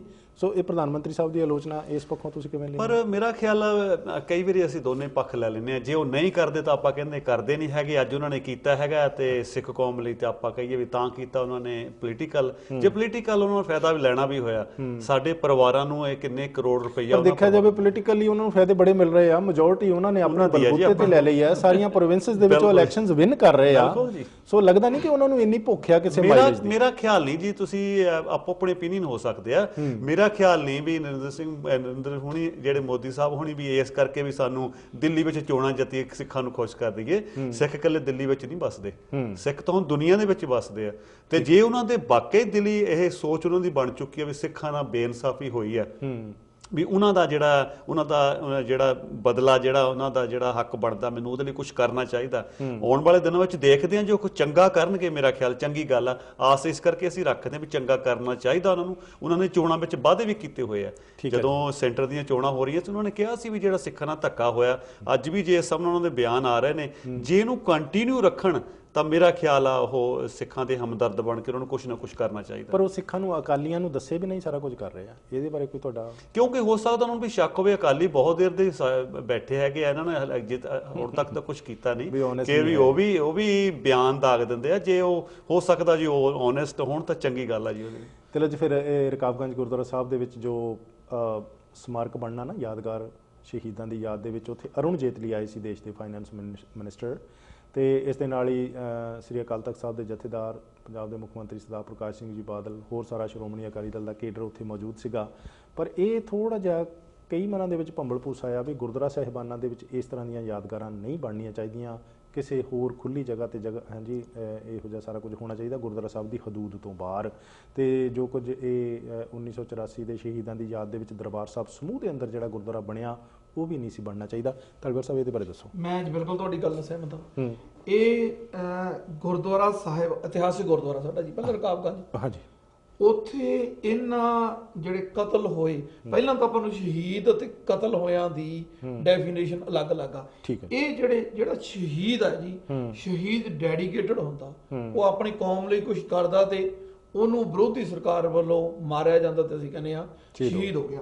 ਇਹ ਮਾਸੂਮ ਲੋਕ ਸੀ ਜਿਨ੍ਹਾਂ ਦਾ ਕੋਈ ਕਸੂਰ ਨਹੀਂ ਸੀ, ਇਹ ਕਿਸੇ ਲਹਿਰ ਦਾ ਪਾਟ ਨਹੀਂ ਸੀ, ਇਹ ਘਰੇ ਆਮ ਲੋਕ ਕਤਲ ਕੀਤੇ ਗਏ। ਹੁਣ ਜਿਹੜੀ ਗੁਰਦੁਆਰਾ ਸਾਹਿਬ ਦੇ ਵਿੱਚ ਯਾਦ ਬਣਾਉਣੀ ਆਮ ਕਤਲ ਹੋਏ ਲੋਕਾਂ ਦੀ, ਇਹ ਬਿਲਕੁਲ ਮੈਂ ਇਹਦੇ ਅਗੇਂਸਟ ਆ ਜੀ। ਮੈਨੂੰ ਨਹੀਂ ਲੱਗਦਾ ਵੀ ਇਹ ਸਾਡੇ ਧਾਰਮਿਕ ਤੌਰ ਤੇ ਜਾਂ ਸਾਡੀ ਮਰਿਆਦਾ ਦੇ ਹਿਸਾਬ ਨਾਲ ਸਹੀ ਆ। ਉਹ ਇਤਿਹਾਸਕ ਗੁਰਦੁਆਰਾ ਦਿੱਲੀ ਵਿੱਚ ਬੜੀਆਂ ਹੋਰ ਪਲੇਸਸ ਨੇ, ਜੇ ਕਿਤੇ ਮਹਾਤਮਾ ਗਾਂਧੀ ਦਾ ਜਾਂ ਇੰਦਰਾ ਗਾਂਧੀ ਦਾ ਜਾਂ ਰਾਜੀਵ ਗਾਂਧੀ ਦਾ ਕਿਤੇ ਹੋਰ ਸਮਾਰਕ ਬਣ ਸਕਦਾ, ਤੇ ਇਹਨਾਂ ਕਤਲ ਹੋਏ ਸਿੱਖਾਂ ਦਾ ਕਿਉਂ ਨਹੀਂ ਬਣ ਸਕਦਾ ਜੀ? ਕੀ ਗੱਲ, ਗੁਰਦੁਆਰੇ ਤੋਂ ਬਿਨਾਂ ਕੋਈ ਹੋਰ ਜਗ੍ਹਾ ਨਹੀਂ ਲੱਭੀ? ਕਿਤੇ ਜਗ੍ਹਾ ਬਾਈ ਵੀ ਕਰੀ ਜਾ ਸਕਦੀ ਸੀ। ਇਹ ਗਿਆਨੀ ਗੁਰਬਚਨ ਸਿੰਘ ਹੋਣਾ ਨੇ ਉਦਘਾਟਨ ਕਰਦਿਆਂ ਇਹ ਕਿਹਾ ਬੋਲਦਿਆਂ ਭਈ ਦੇਖੋ ਇੱਥੇ ਜਦੋਂ ਸੰਗਤ ਆਊਗੀ ਉਹ ਦੇਖੂਗੇ ਵੀ ਕਾਂਗਰਸ ਪਾਰਟੀ ਨੇ ਕਿੱਦਾਂ ਲੋਕਾਂ ਤੇ ਸਿੱਖਾਂ ਤੇ ਉਦੋਂ ਜ਼ੁਲਮ ਕੀਤਾ ਵੀ ਗੁਰਦੁਆਰਾ ਸਾਹਿਬ ਦੇ ਵਿੱਚ ਜਿਹੜੀ ਸੰਗਤ ਆਊਗੀ। ਪਰ ਦੂਸਰੇ ਪਾਸੇ ਜਿਹੜੇ ਇਹਦੇ ਵਿਰੋਧੀ ਆ ਉਹ ਕਹਿੰਦੇ ਵੀ ਜੀ ਬਾਹਰ ਕਿਤੇ ਹੁੰਦੇ ਜਿੱਥੋਂ ਹਾਂਜੀ ਦੁਨੀਆ ਦੀ ਜ਼ਿਆਦਾ ਆਵਾਜਾਈ ਹੁੰਦੀ ਤੇ ਫਿਰ ਤਾਂ ਕਾਂਗਰਸ ਪਾਰਟੀ ਦੀ ਨਿਖੇਧੀ ਵਾਲਾ ਜ਼ਿਆਦਾ ਮੌਕਾ ਮਿਲ ਸਕਦਾ ਸੀ। ਬਿਲਕੁਲ, ਸਿੱਖਾਂ ਨੂੰ ਤਾਂ ਪਤਾ ਹੀ ਹੈ ਕੀ ਹੋਇਆ ਸਾਡੇ ਨਾਲ। ਠੀਕ ਹੈ, ਸਾਡੇ ਤਾਂ ਬੱਚਿਆਂ ਨੂੰ ਵੀ ਪਤਾ, ਬਾਹਰ ਜਿਹੜੇ ਉਸ ਤੋਂ ਬਾਅਦ ਜਨਮੇ ਆ ਉਹਨਾਂ ਨੂੰ ਵੀ ਪਤਾ ਸਾਡੇ ਨਾਲ ਕੀ ਕੀ ਹੋਇਆ। ਸਾਨੂੰ ਦੱਸਣ ਦੀ ਲੋੜ ਆ ਦੂਸਰੀ ਕਮਿਊਨਿਟੀ ਨੂੰ। ਜੇ ਕਿਤੇ ਹੋਰ ਬਣਿਆ ਹੋਊਗਾ, ਦੇਖੋ ਹਰ ਚੀਜ਼ ਇੰਡੀਆ ਦੇ ਵਿੱਚ ਸਿਆਸਤ ਨਾਲ ਹੀ ਕਰੀ ਜਾਂਦੀ ਆ।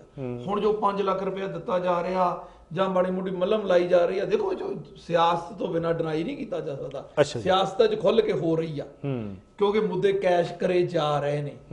ਚਲੋ ਮੈਂ ਇਸ ਗੱਲ ਨਾਲ ਸਹਿਮਤ ਹਾਂ, ਜੇ ਮੁੱਦੇ ਕਰਦੇ ਆ ਜੇ ਸਿੱਖਾਂ ਦਾ ਜਾਂ ਸਾਡਾ ਕੋਈ ਫਾਇਦਾ ਹੁੰਦਾ, ਸਾਡੇ ਉਹਨਾਂ ਭੈਣਾਂ ਭਰਾਵਾਂ ਦਾ ਫਾਇਦਾ ਹੁੰਦਾ, ਦੈਟਸ ਗੁੱਡ। ਪਰ ਜਿਹੜੀ ਤੁਸੀਂ ਸਮਾਰਕ ਦੀ ਗੱਲ ਕਰਦੇ ਆ ਨਾ, ਸਮਾਰਕ ਬਾਹਰ 에ਅਰਪੋਰਟ ਦੇ ਬਾਹਰ ਬਣਾ ਦਿਓ। ਠੀਕ ਹੈ ਜੀ, ਪਤਾ ਲੱਗੇ ਜਿਹੜੇ ਬਾਹਰੋਂ ਲੋਕ ਆਉਂਦੇ ਨੇ ਵੀ ਹਾਂ 1984 ਦੇ ਵਿੱਚ ਮੌਜੂਦਾ ਸਰਕਾਰ ਨੇ ਆਹ ਕੀਤਾ ਸੀ। ਜਾਂ ਰੇਲਵੇ ਸਟੇਸ਼ਨ ਦੇ ਬਾਹਰ ਬਣਾ ਦਿਓ, ਕਿਤੇ ਹੋਰ ਬਣਾ ਦਿਓ।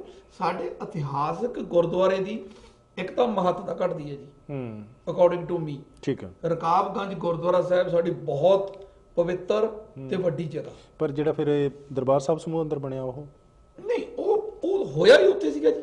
ਅੱਛਾ ਜੀ, ਉਹਨੂੰ ਆਪਾਂ ਇਧਰ ਕੰਪੇਅਰ ਨਹੀਂ ਕਰ ਸਕਦੇ। ਨਹੀਂ, ਪਰ ਰਕਾਬਗੰਜ ਦੇ ਆਲੇ ਦੁਆਲੇ ਬਹੁਤ ਕੁਝ ਹੋਇਆ ਸੀ। ਨਹੀਂ, ਰਕਾਬਗੰਜ ਦੇ ਆਲੇ ਦੁਆਲੇ ਹੋਇਆ। ਰਕਾਬਗੰਜ ਦੇ ਅਟੈਕ ਦੀ ਯਾਦਗਾਰ ਨਹੀਂ ਬਣਾ ਰਹੇ।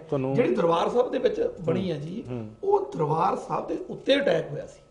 ਨਹੀਂ, ਪਰ ਦੇਖੋ ਉੱਥੋਂ ਜਿਨ੍ਹਾਂ ਲੋਕਾਂ ਨੂੰ ਕੱਢਣ ਲਈ ਅਟੈਕ ਹੋਇਆ ਸੀ ਉਹਨਾਂ ਤੇ ਵੀ ਕਾਫੀ ਕਿੰਤੂ ਪਰੰਤੂ ਹੈਗਾ ਹੀ ਆ। ਬਿਲਕੁਲ ਹੈ ਨਾ, ਬਿਲਕੁਲ। ਮੈਂ ਪਰ ਜਿਹੜੇ ਨਵੰਬਰ 84 ਦੀ ਗੱਲ ਕਰਦੇ ਆ ਉਹਨਾਂ ਦੇ ਕੋਈ ਕਿੰਤੂ ਪਰੰਤੂ ਨਹੀਂ। ਠੀਕ ਹੈ ਜੀ, ਉਹਨਾਂ ਕੋਲ ਕੋਈ ਹਥਿਆਰ ਨਹੀਂ ਸੀ। ਜੇ ਆਪਾਂ ਨਵੰਬਰ 84 ਵਾਲਿਆਂ ਤੇ ਕਿੰਤੂ ਪਰੰਤੂ ਕਰਿਆ ਹੀ ਨਹੀਂ ਜਾ ਸਕਦਾ ਜੀ ਕੋਈ। ਠੀਕ ਹੈ ਜੀ, ਨਹੀਂ ਬਿਲਕੁਲ ਜੀ।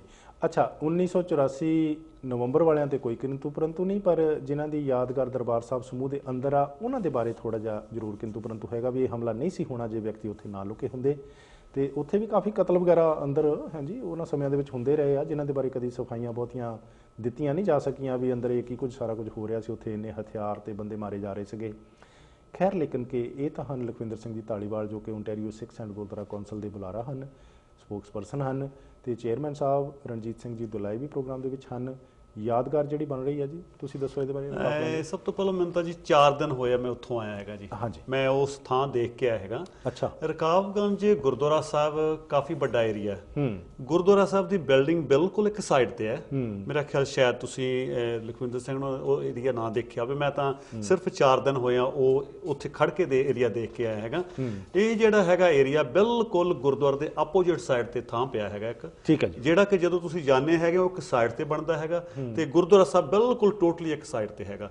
ਤੁਸੀਂ ਦੋਨੋਂ ਚੀਜ਼ਾਂ ਨੂੰ ਮਿਕਸ ਨਹੀਂ ਕਰ ਸਕਦੇ। ਜਦੋਂ ਕਿ ਦਰਬਾਰ ਸਾਹਿਬ ਜਦੋਂ ਆਪਾਂ ਜਾਂਦੇ ਹੈਗੇ ਬਿਲਕੁਲ ਅਕਾਲ ਤਖਤ ਦੇ ਨਾਲ ਜਗ੍ਹਾ ਬਣੀ ਹੋਈ ਹੈ।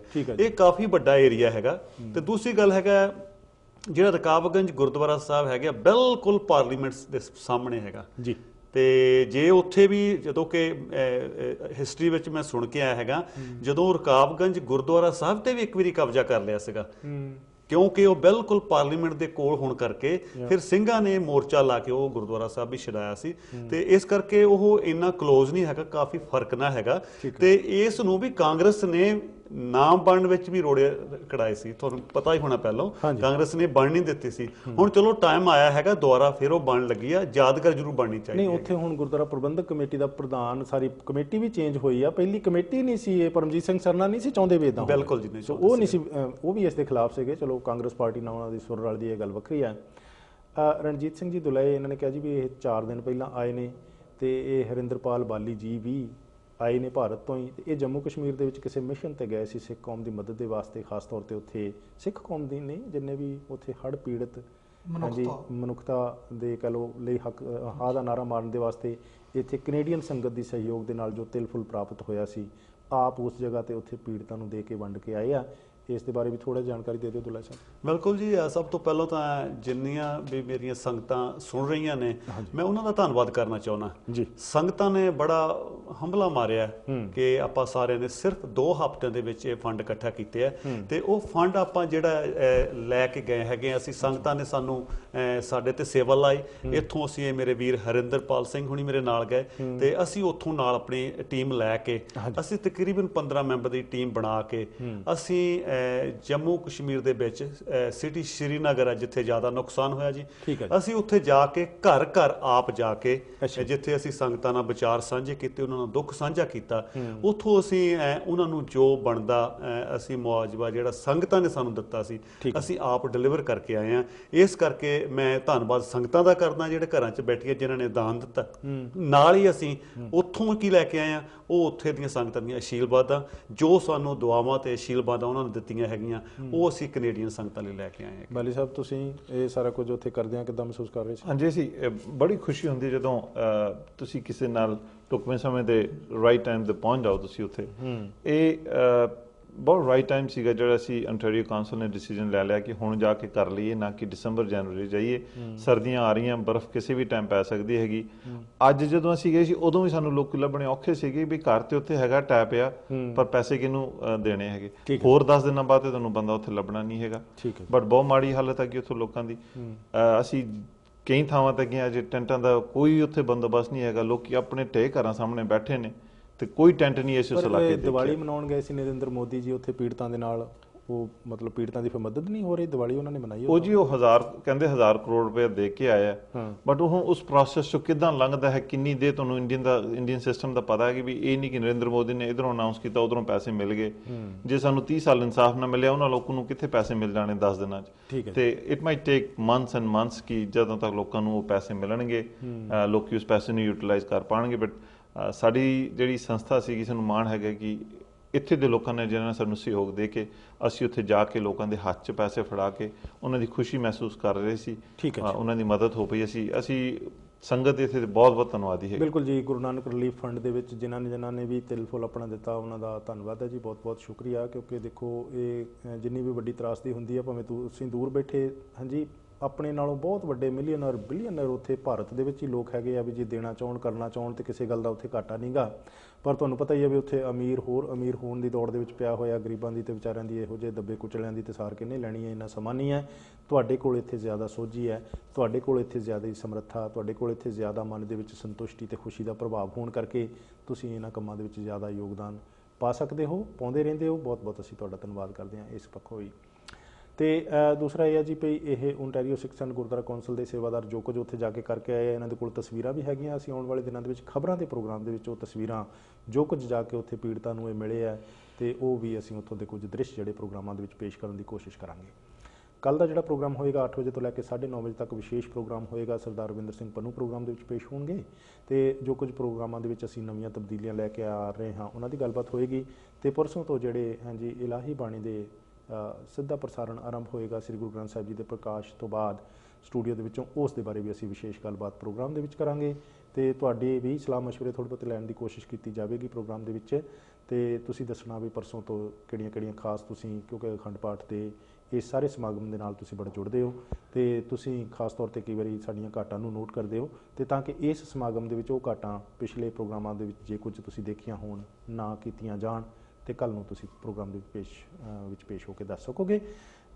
ਅਸੀਂ ਧੰਨਵਾਦ ਕਰਦੇ ਹਾਂ ਤੁਹਾਡਾ ਜੀ ਦੁੱਲੇ ਸਾਹਿਬ, ਤੁਸੀਂ ਆਏ ਪ੍ਰੋਗਰਾਮ 'ਚ। ਮੈਂ ਤੁਹਾਡਾ ਧੰਨਵਾਦ ਕਰਦਾ, ਤੁਸੀਂ ਹਰ ਵੇਲੇ ਸਾਨੂੰ ਟਾਈਮ ਦਿੰਦੇ ਹੋ। ਮੈਂ ਸੰਗਤਾਂ ਦੇ ਚਰਨਾਂ 'ਚ ਇਹੀ ਬੇਨਤੀ ਕਰਦਾ ਕਿ ਜੋ ਵੀ ਤੁਸੀਂ ਦਾਨ ਦਿੱਤਾ ਹੈ, ਅਸੀਂ ਜਾ ਕੇ ਉੱਥੇ ਸੰਗਤਾਂ ਤੱਕ ਪਹੁੰਚਾ ਕੇ ਆਏ ਹੈਗੇ ਹਾਂ। ਸਾਡੇ ਕੋਲ $1 ਦਾ ਹਿਸਾਬ ਕਿਤਾਬ ਹੈ ਜਿਹੜਾ ਅਸੀਂ ਪਿਕਚਰਾਂ ਰਾਹੀਂ, ਤੇ ਅਸੀਂ ਜਿਹਨੂੰ ਵੀ ਚੈੱਕ ਦਿੱਤਾ ਸੀ ਉਹਦਾ ਐਡਰੈਸ ਲੈ ਕੇ ਉਹਨਾਂ ਕੋਲ ਸਾਈਨ ਕਰਵਾ ਕੇ ਲੈ ਕੇ ਆਏ ਹਾਂ। ਕਿਸੇ ਵੀ ਮੇਰੇ ਵੀਰ ਭੈਣ ਨੂੰ ਕਿਸੇ ਨੇ ਵੀ ਹਿਸਾਬ ਕਿਤਾਬ ਦੇਖਣਾ ਹੋਵੇ ਜਿਨ੍ਹਾਂ ਨੇ ਸਾਨੂੰ ਡੋਨੇਸ਼ਨ ਦਿੱਤੀ ਹੈ, ਅਸੀਂ ਹਾਜ਼ਰ ਹਾਂ ਜਦੋਂ ਮਰਜ਼ੀ ਸਾਡੇ ਨਾਲ। ਮਤਲਬ ਅਕਾਊਂਟੇਬਿਲਿਟੀ ਹੈਗੀ, ਤੁਸੀਂ ਬਿਜ਼ਨਸ ਕਲਾਸ ਦੇ ਵਿੱਚ ਬਹਿ ਕੇ ਨਹੀਂ ਸੀ ਗਏ ਨਾ? ਅਸੀਂ ਜੀ ਆਪਣੀਆਂ ਟਿਕਟਾਂ ਲਾ ਕੇ ਆਪ ਗਏ ਹਾਂ ਗੁਰੂ ਮਹਾਰਾਜ ਦੀ ਕਿਰਪਾ ਨਾਲ। ਇਸ ਕਰਕੇ ਜੋ ਦਸਵੰਧ ਦਿੱਤਾ ਅਸੀਂ ਸੰਗਤਾਂ ਤੋਂ ਉੱਥੋਂ ਦੇ ਕੇ ਆਏ ਹਾਂ। ਤੇ ਕਿਸੇ ਵੀ ਮੇਰੇ ਵੀਰ ਭੈਣ ਨੂੰ ਕਿਸੇ ਵੀ ਹਿਸਾਬ ਕਿਤਾਬ ਦੀ ਲੋੜ ਹੈਗਾ, ਮੈਂ ਓਪਨਲੀ ਤੁਹਾਡੇ ਰਾਹੀਂ, ਮੈਨੂੰ ਮਾਣ ਹੈ ਚੈਨਲ ਰਾਹੀਂ ਮੈਂ ਕਹਿ ਰਿਹਾ, ਤੇ ਤੁਸੀਂ ਸਾਡੇ ਕੋਲ ਆ ਕੇ ਪੁੱਛ ਸਕਦੇ ਹੋ, ਅਸੀਂ ਸਾਰਾ ਹਿਸਾਬ ਕਿਤਾਬ ਦੇਣ ਨੂੰ ਤਿਆਰ ਹਾਂ। ਚਲੋ ਜੀ, ਅਕਾਊਂਟੇਬਿਲਿਟੀ ਹੈਗੀ ਹੈ। ਇੱਥੇ ਸਾਡੇ ਸਿਟੀ ਕੌਂਸਲ ਤੇ ਇਲਜ਼ਾਮ ਲੱਗਦਾ ਵੀ ਭਾਰਤ ਬਿਜ਼ਨਸ ਲੈਣ ਗਏ ਸੀ ਤੇ ਬਿਜ਼ਨਸ ਕਲਾਸ ਦੇ ਵਿੱਚ ਬਹਿ ਕੇ ਕਾਫੀ ਕੁਝ ਇਹਨਾਂ ਨੇ ਇਦਾਂ ਕੀਤਾ ਤੇ ਪਰ ਲੇਕਿਨ ਕਿ ਫਿਰ ਹੁਣ ਇਲੈਕਸ਼ਨ ਹੋਈ ਹੈ ਤੇ ਆਪੋ ਆਪਣੇ ਤਰੀਕੇ ਨਾਲ ਵੋਟਰਾਂ ਨੇ ਜਵਾਬ ਦੇ ਦਿੱਤਾ।